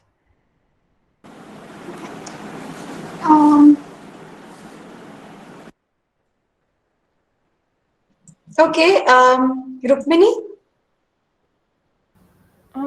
Hi, can you see me? I seem to be having some network issues. So. Okay, don't worry. Just ask your question. Or, oh, you were going to show us the book. That's a bit of a... Yeah, I was thinking of what Aparna said about what is left behind. And in this process of, cutting, and I actually was left with about 5 or 6 things that I had cut out. And while everybody else was showing what they had cut out, I kept thinking, okay, how am I supposed to choose between all these 6 things that I've cut out? And what is it that's going to be the story that I want to say? Or why do I pick this over something else? And so I had also picked up, I had made a cutout of the horoscope page. And I remember somebody else had also done this. And as soon as I saw that somebody else had done this, I put it aside. And I thought, okay, maybe not this. So I think this, what I'm just trying to say is that I think it was nice to observe myself trying to figure out the process of it. And ultimately I chose, so I have the Bangalore mirror with me right now. Unfortunately, it's not working. But what I cut out was, it's this thin, long column, which is the sex column by the sex expert Mahinder Vatsa, who apparently passed away in December, but I didn't know. But only because of this process, I looked at it, and it said we are now publishing things in tribute of him because he passed away in December. So now they're just reruns of certain articles that were there a couple of years ago, which also made me realize that how obviously in this period of isolation and the pandemic, something like this sex column has now become an archive of sorts of past articles and what now, So that's where I reached. And another thing I picked up was an ad for zinc immunity. So yeah, that's it. So there's lots to choose from, no? Yeah, lots. Yeah. But you don't have to choose also because you can use them all. Yeah. You can also just say, this is what I was drawn to. And that's the part of when intention, at a certain point, your intention or the clarity of your intention starts to feed into your intuition. And that's why I keep saying, keep a check on your intention. Because like your breath, to know whether left nostril or right nostril, you have to check, I don't know, do some check like that for your intention. And if your intention is okay, then your intuition will be very good. And you will intuitively pick out, like Rukmini has, these 6 essays. And so then you put, or 6 photographs or 6 stories, whatever it is, and you just put those in for that day. And you say, okay, I don't want this little A4, I need a big register. And you get a big accounts register. And just for today, these are the 6 things I'm pasting in. And then tomorrow, maybe there's nothing, or there's just 1 sentence. And then the 3rd page is so packed, like you have to paste over each other because there's so much coming that day. Or you fill up more pages. So these are all wonderful exercises that you can do to sort of loosen into what your archive is going to be and how it's going to be. Don't fix it too quickly. Like, really, what is, at least being an artist, is really learning to trust your intuition. But intuition is not something that just happens. Intuition has to be honed and nurtured and kept in check. And I feel intention is a very important part of intuition. So when my intuition is not working, I actually feel that perhaps the intention has got a little confused. And often, at least for me, the confusion sometimes has been when I think I'm doing something to be helpful and it's not quite working, then I know I have to question my intention. I don't want to start sounding like a guru or something, but just, I don't know. I mean, obviously you'll make what you want of it, but this thing of intention and intuition is really important. And even if you're like just a hardcore archivist, there's nothing like objectivity even in any archive. So, you can't just say that this is all too much. I'm just going to take the cover image of the first page every day and paste that. Like, I don't want to be involved.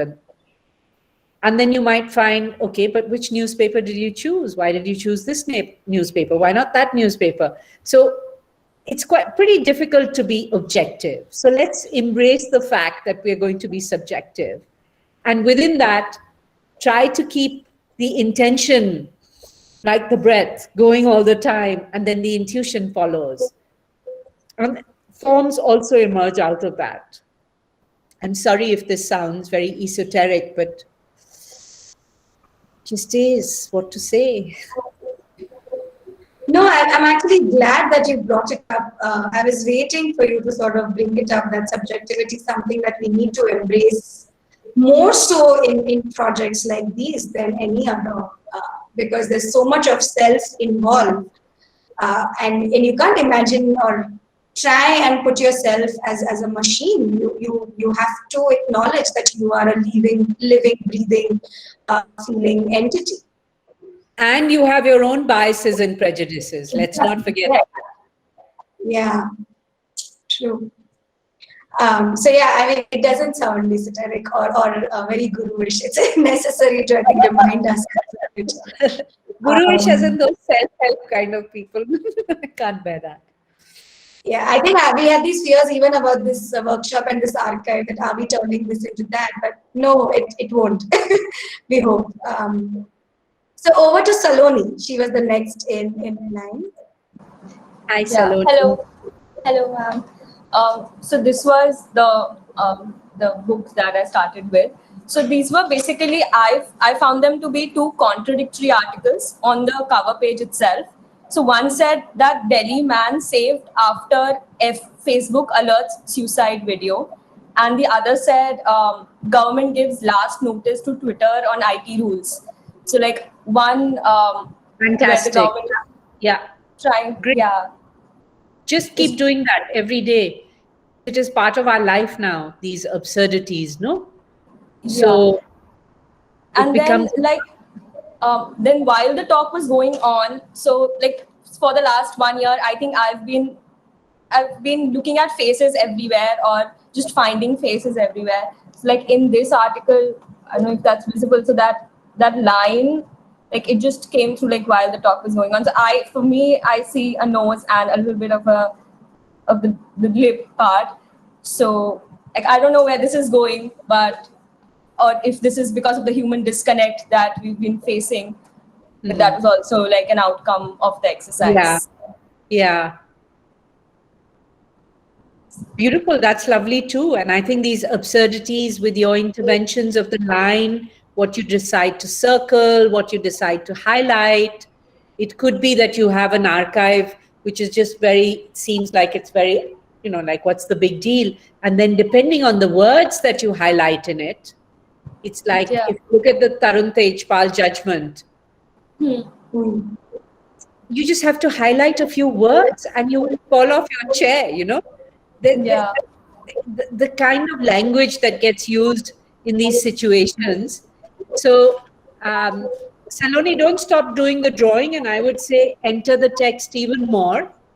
Okay. And see what you want to strike out, what you want to make little cartoon figures into. Just go with it, because it'll be, the more you can do things like that, the more healing it can become for you as well. Right. That's really interesting. So if you want to burn the edges of something, you want to burn holes through some paper, I mean, please don't harm yourself, but feel free to crunch up that paper because it has made you so angry. And every day you might take one blank piece of paper, and because of the news that day, depending on how you're going to fold it or compress it, you don't know what will happen out of that, So it might be a book of just different aggression levels on that piece of paper. And to me, these are things that come not because I think of them before, but it comes in the making. So because Saloni shows that, then I think about how the word can be highlighted. I think about the Tarun Tejpal judgment. I think of how I want to take words out of that, how important it is to just the kind of language that has been used in it. And then I feel, okay, so what does one do with the rage that we all feel in different times, no? And what if you took those same newspapers and you crunched them up? And what if you took plain paper and crunched them up? So this is just to illustrate to you that once you really get into the work with your hands, you have no idea where it will go. Yeah. That's a different thing to the screen. I mean, the screen is great too, but try a little bit. I hope I've been able to excite you enough to try a little bit making something with your hands, because it always leads to something else. My books come entirely from that process. And I can smell a book that has been made on the computer. Because there's no room for accidents, it's because Aparna was tearing it in a certain way, or Saloni was maybe getting bored listening to us, and so she was drawing through that. Maybe it was her anger, maybe it was her sadness, we don't know. But when you're working with your hands, it's a whole other experience that you're able to put across.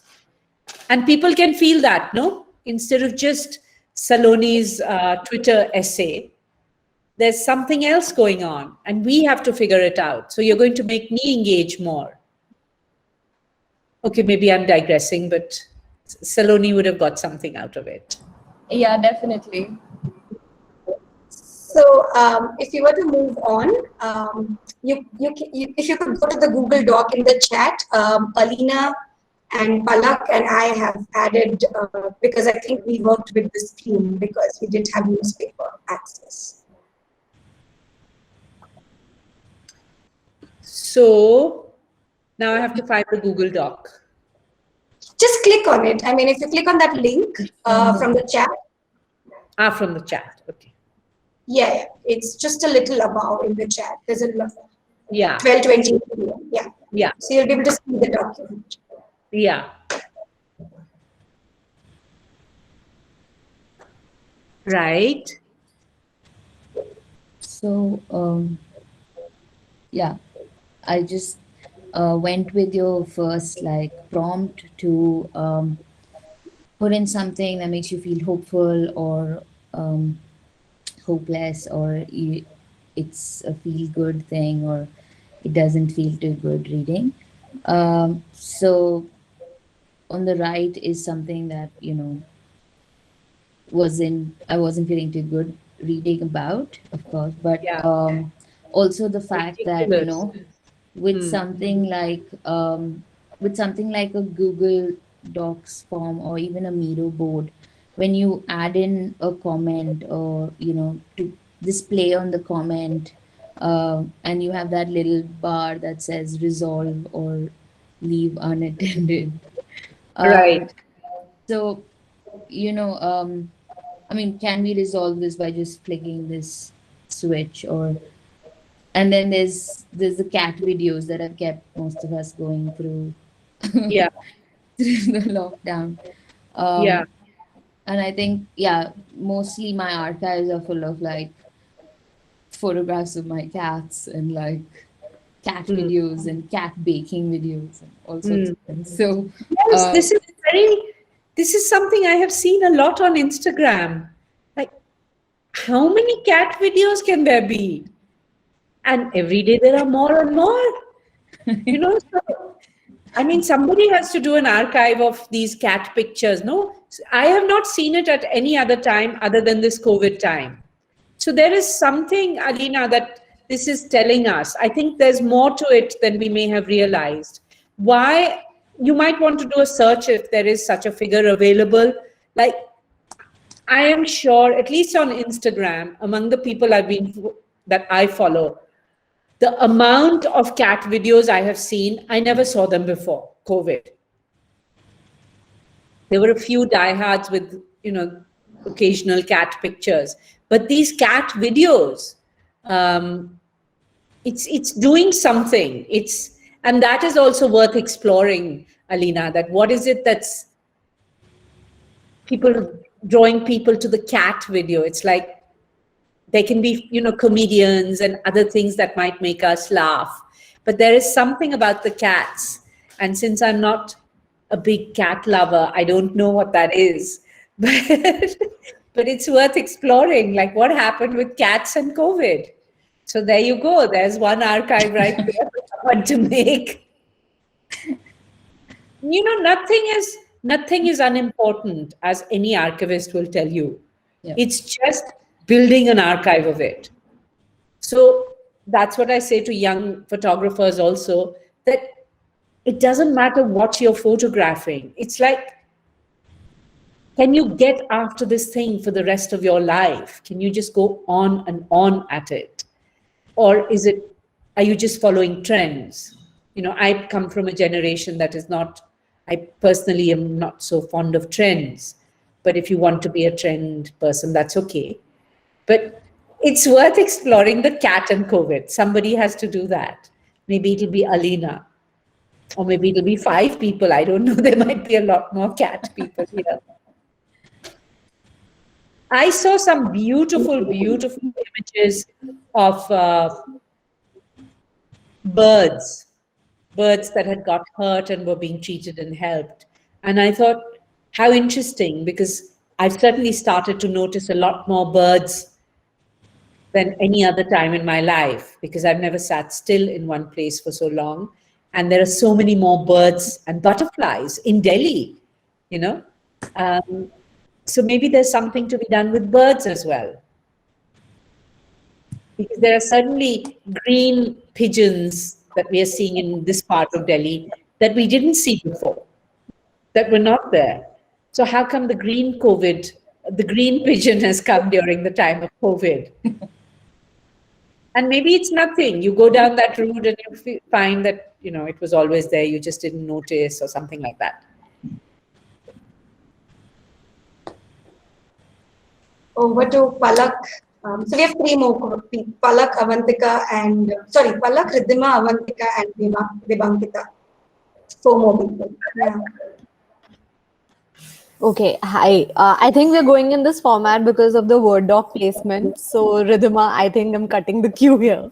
And I'm very happy. First, I want to just say that it's really a delight to be part of this session. This is very different from the work I usually do. So, thank you, Ishita and Dayanita Singh. The perspective that you're providing here is very refreshing, and I'm very happy to be back in the classroom or full of learning. So that's just great. And yeah, so the perspective that that my experience with COVID has been necessarily through the experience of work, and it has been a struggle wherein you're trying to help people through Instagram, etc., by posting the imagery or call for helps kind of a thing, to an excessive overload of work. And at the same time looking at the unemployment rate going up. And unemployment is a subject which is very close to my heart, because this is something which I think that's the only personal archiving project I would have done a few years ago, where I had documented my 100 days of unemployment.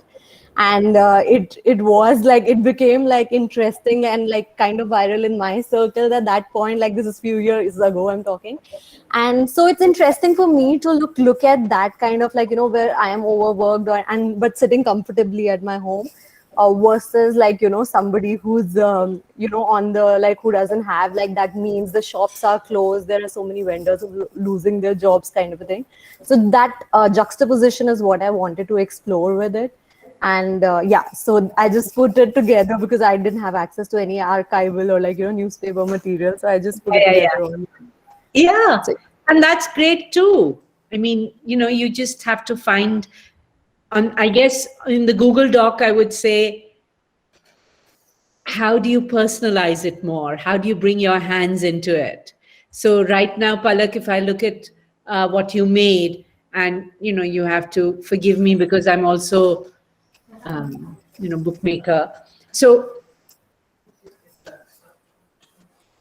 if you were to continue in this vein, where you give yourself all of Google to look at what happens in unemployment,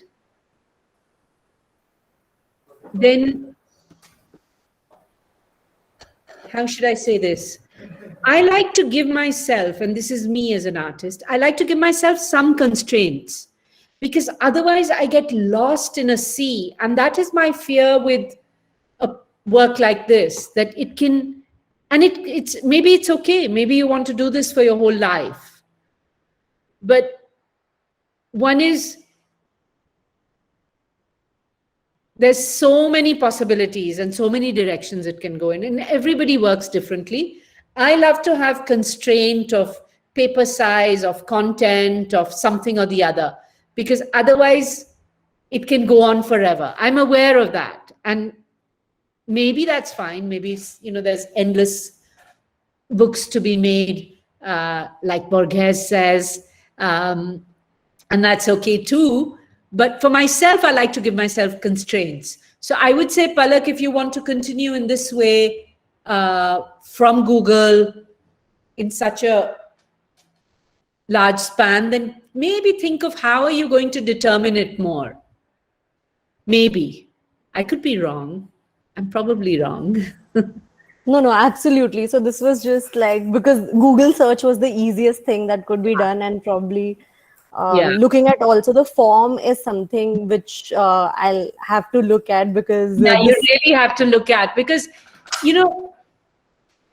on one hand, I say the form emerges in the work, but when I see the form that you bring to it, then I feel it's like an advertising person giving me a, what is it called? I forget the word, but there's a slickness to it.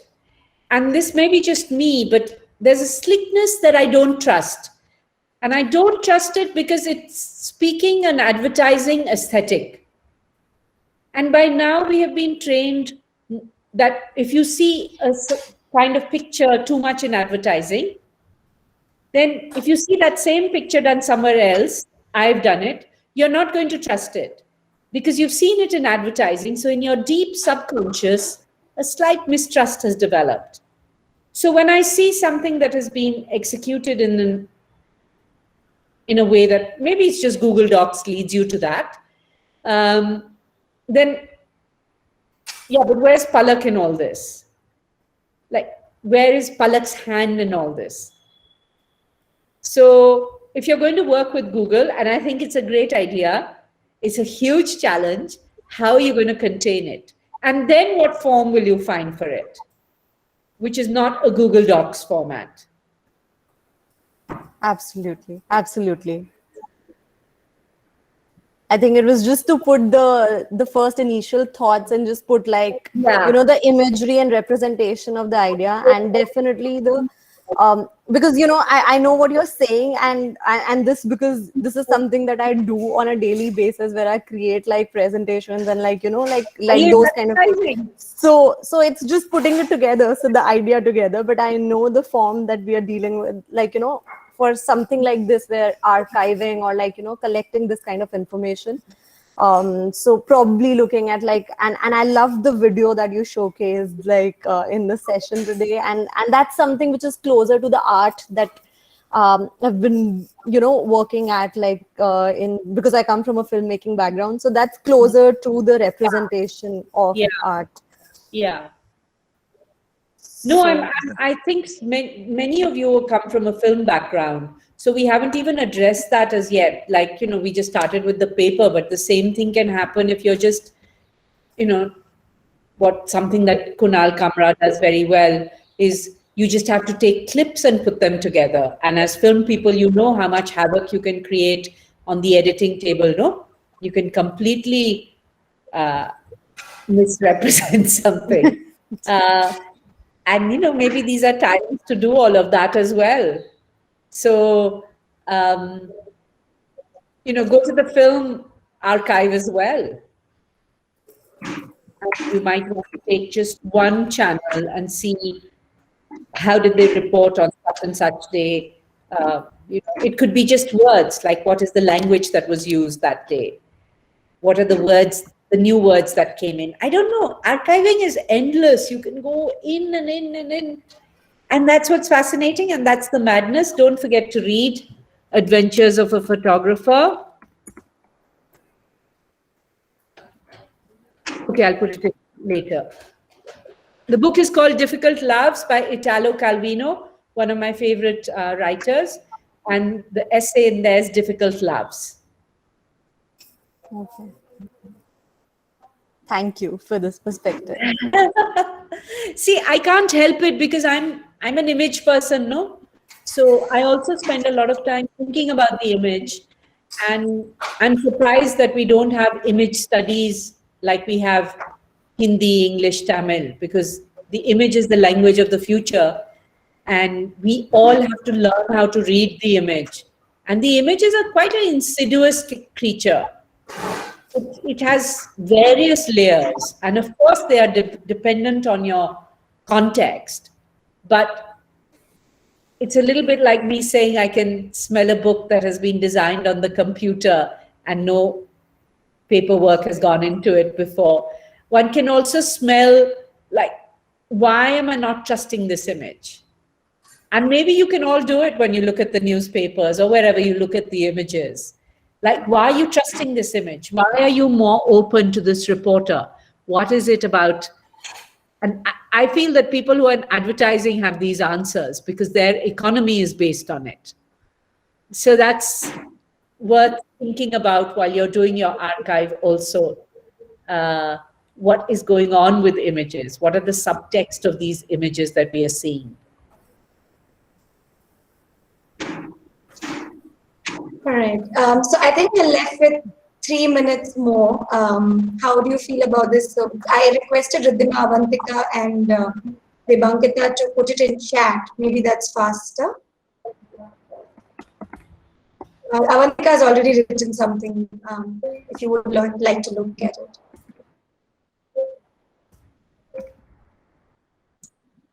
Look at what? In the chat, she's put her thought and saying. Okay. What she wants to share. Question, yeah.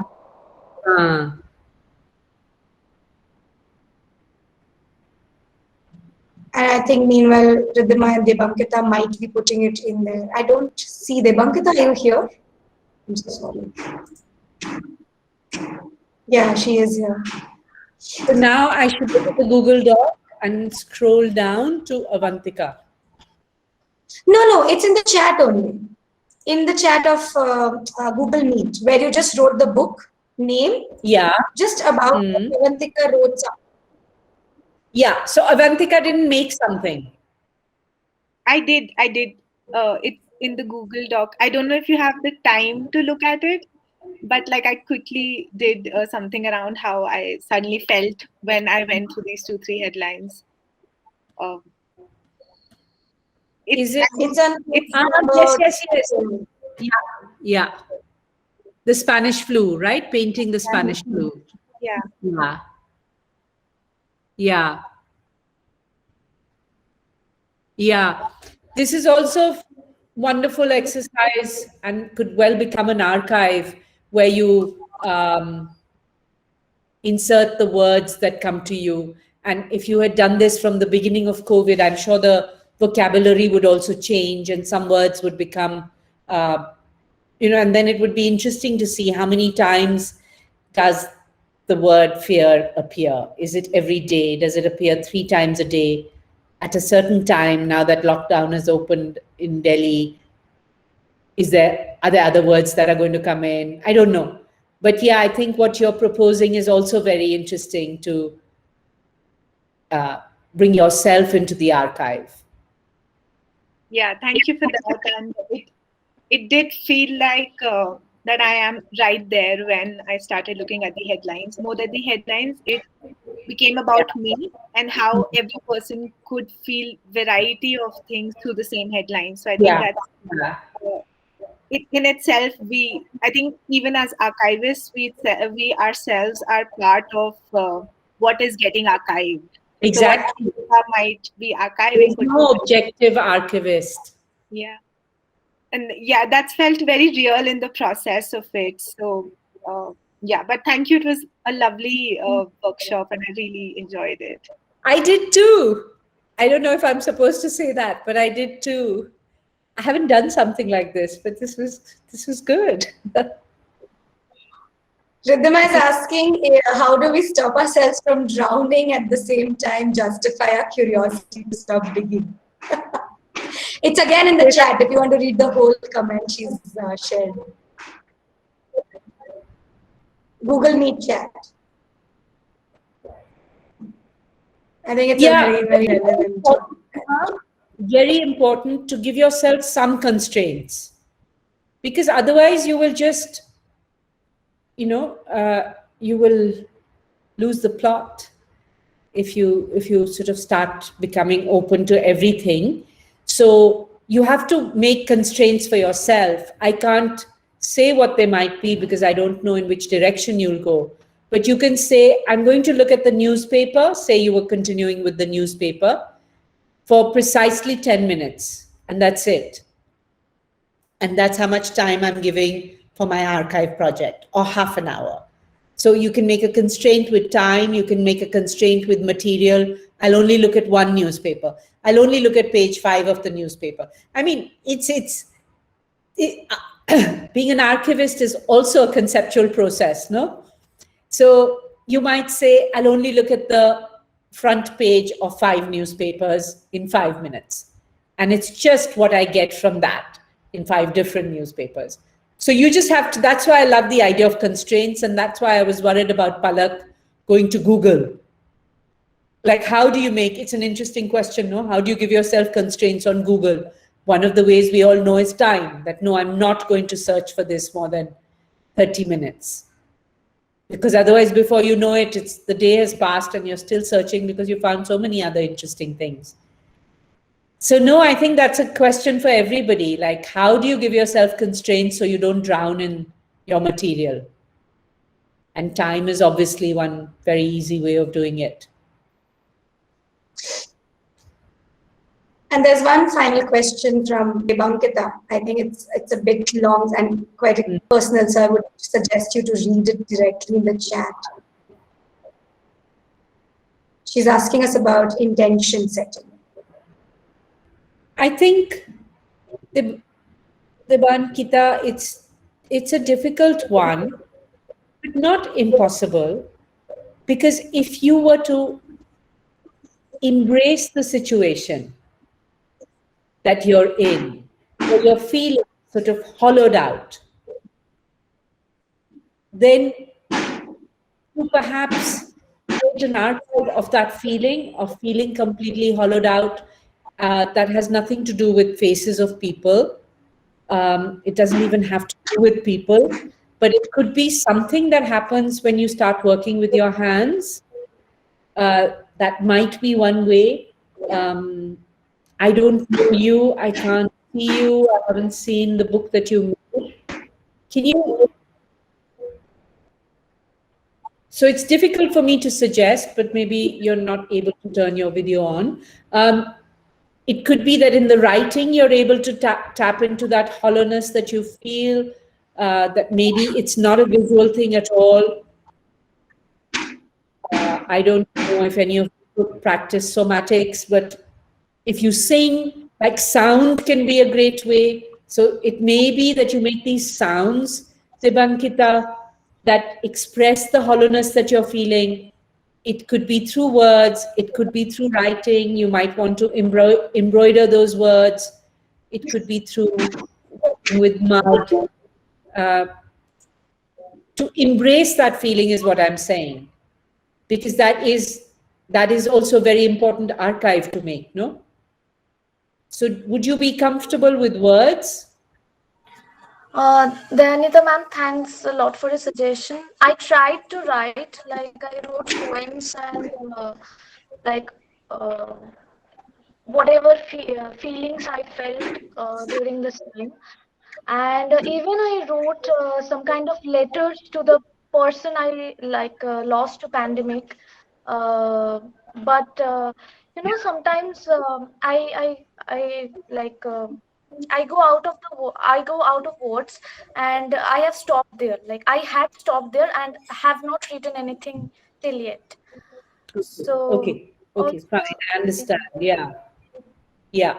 So it's not about words then, and it's not even the image. Maybe it is about sound, maybe it is about movement, that you might want to try some kind of movement that gives you some kind of relief, and then later you can find how you make an archive of that movement if that's what you decide to do.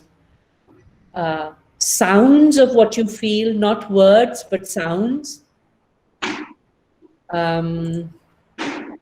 I don't know, but the first step is to embrace that feeling. And to know that, so as one sort of exercise, if I have to give you, it would be make a list of all the words that describe feeling hollowed out. And then go to the dictionary and find the meaning. Then go to the, what is it called, where you find the synonyms for that word. So you have the word loss, you have the dictionary meaning of the word loss, and then you have all the synonyms for the word loss. And if you start to do that with all the words, it's just like a ritual. Like I gave you this ritual of folding paper, and something came out of it. So I think as an artist, with time, you learn to give yourself these rituals, and then you're open to where it might take you. But you trust in the process. Yeah, I wish I had said it before when everybody was here, because it's really about trusting the process. So even in Dipankita, when you are not able to give words, you're not able to make image, you're not able to make sound, maybe you're not able to move because you're just feeling paralyzed with the grief, you have to do something, some ritual which seems like it's very straightforward, right? What are the words you're feeling? What are the few words you can say? Loss, grief. Okay, let's just take those.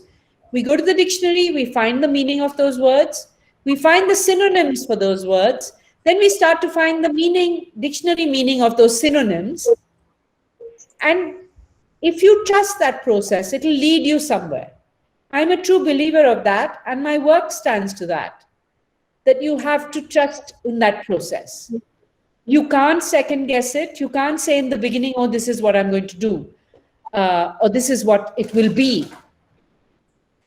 And then you have to be prepared for failure, as I am every day, ready to fall on your face, but still trust the process.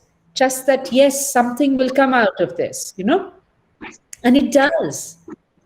And it's completely surprising because you couldn't have thought of it in a logical way.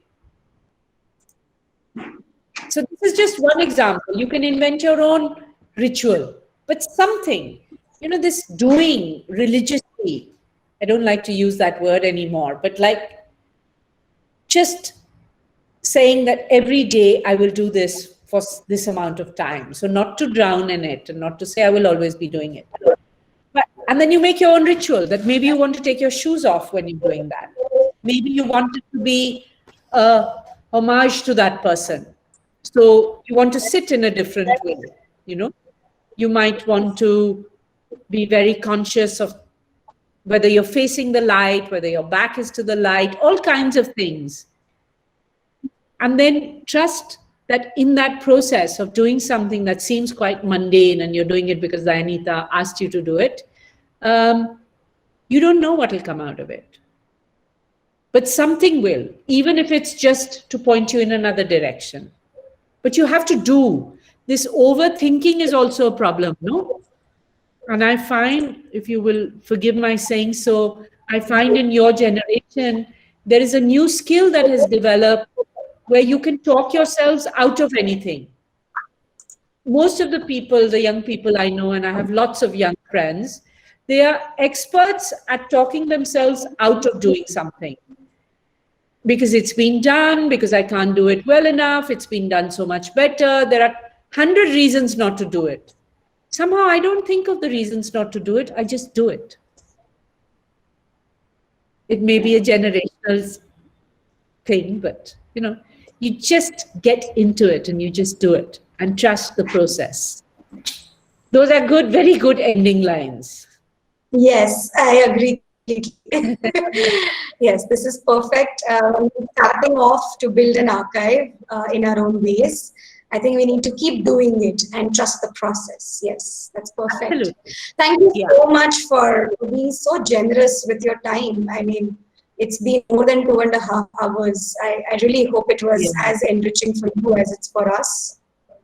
Yes, it was. I didn't expect to enjoy it, but I did. I've never done this kind of thing. I usually just give my talks and that's it. But because I was so impressed by what Ishita did in the last project, and in my house, I wanted to make an archivist in residence program. Everywhere you have an artist in residence program or a writer in residence program, and I thought there has to be an archivist in residence program because archivists also need to go somewhere. So if one of you have a great project that you need to work on, let me know. I'll think of something. I'll think of a way to give you an archivist in residency, something like that. We'll think of a word. But now I must go. Wow. Yes. Thank you so much, everyone. I hope this was a good start. Such a pleasure to meet you all. Yes. I'm sorry we cut down on the questions simply because we knew that time will be a constraint. And just one request, what we started today, please keep onto it, and we hope you will be able to share whatever you feel like. We'll share the drive link with you before tomorrow's session. And we'll see you tomorrow at 6:30. That's it. Thank you, everyone. Bye.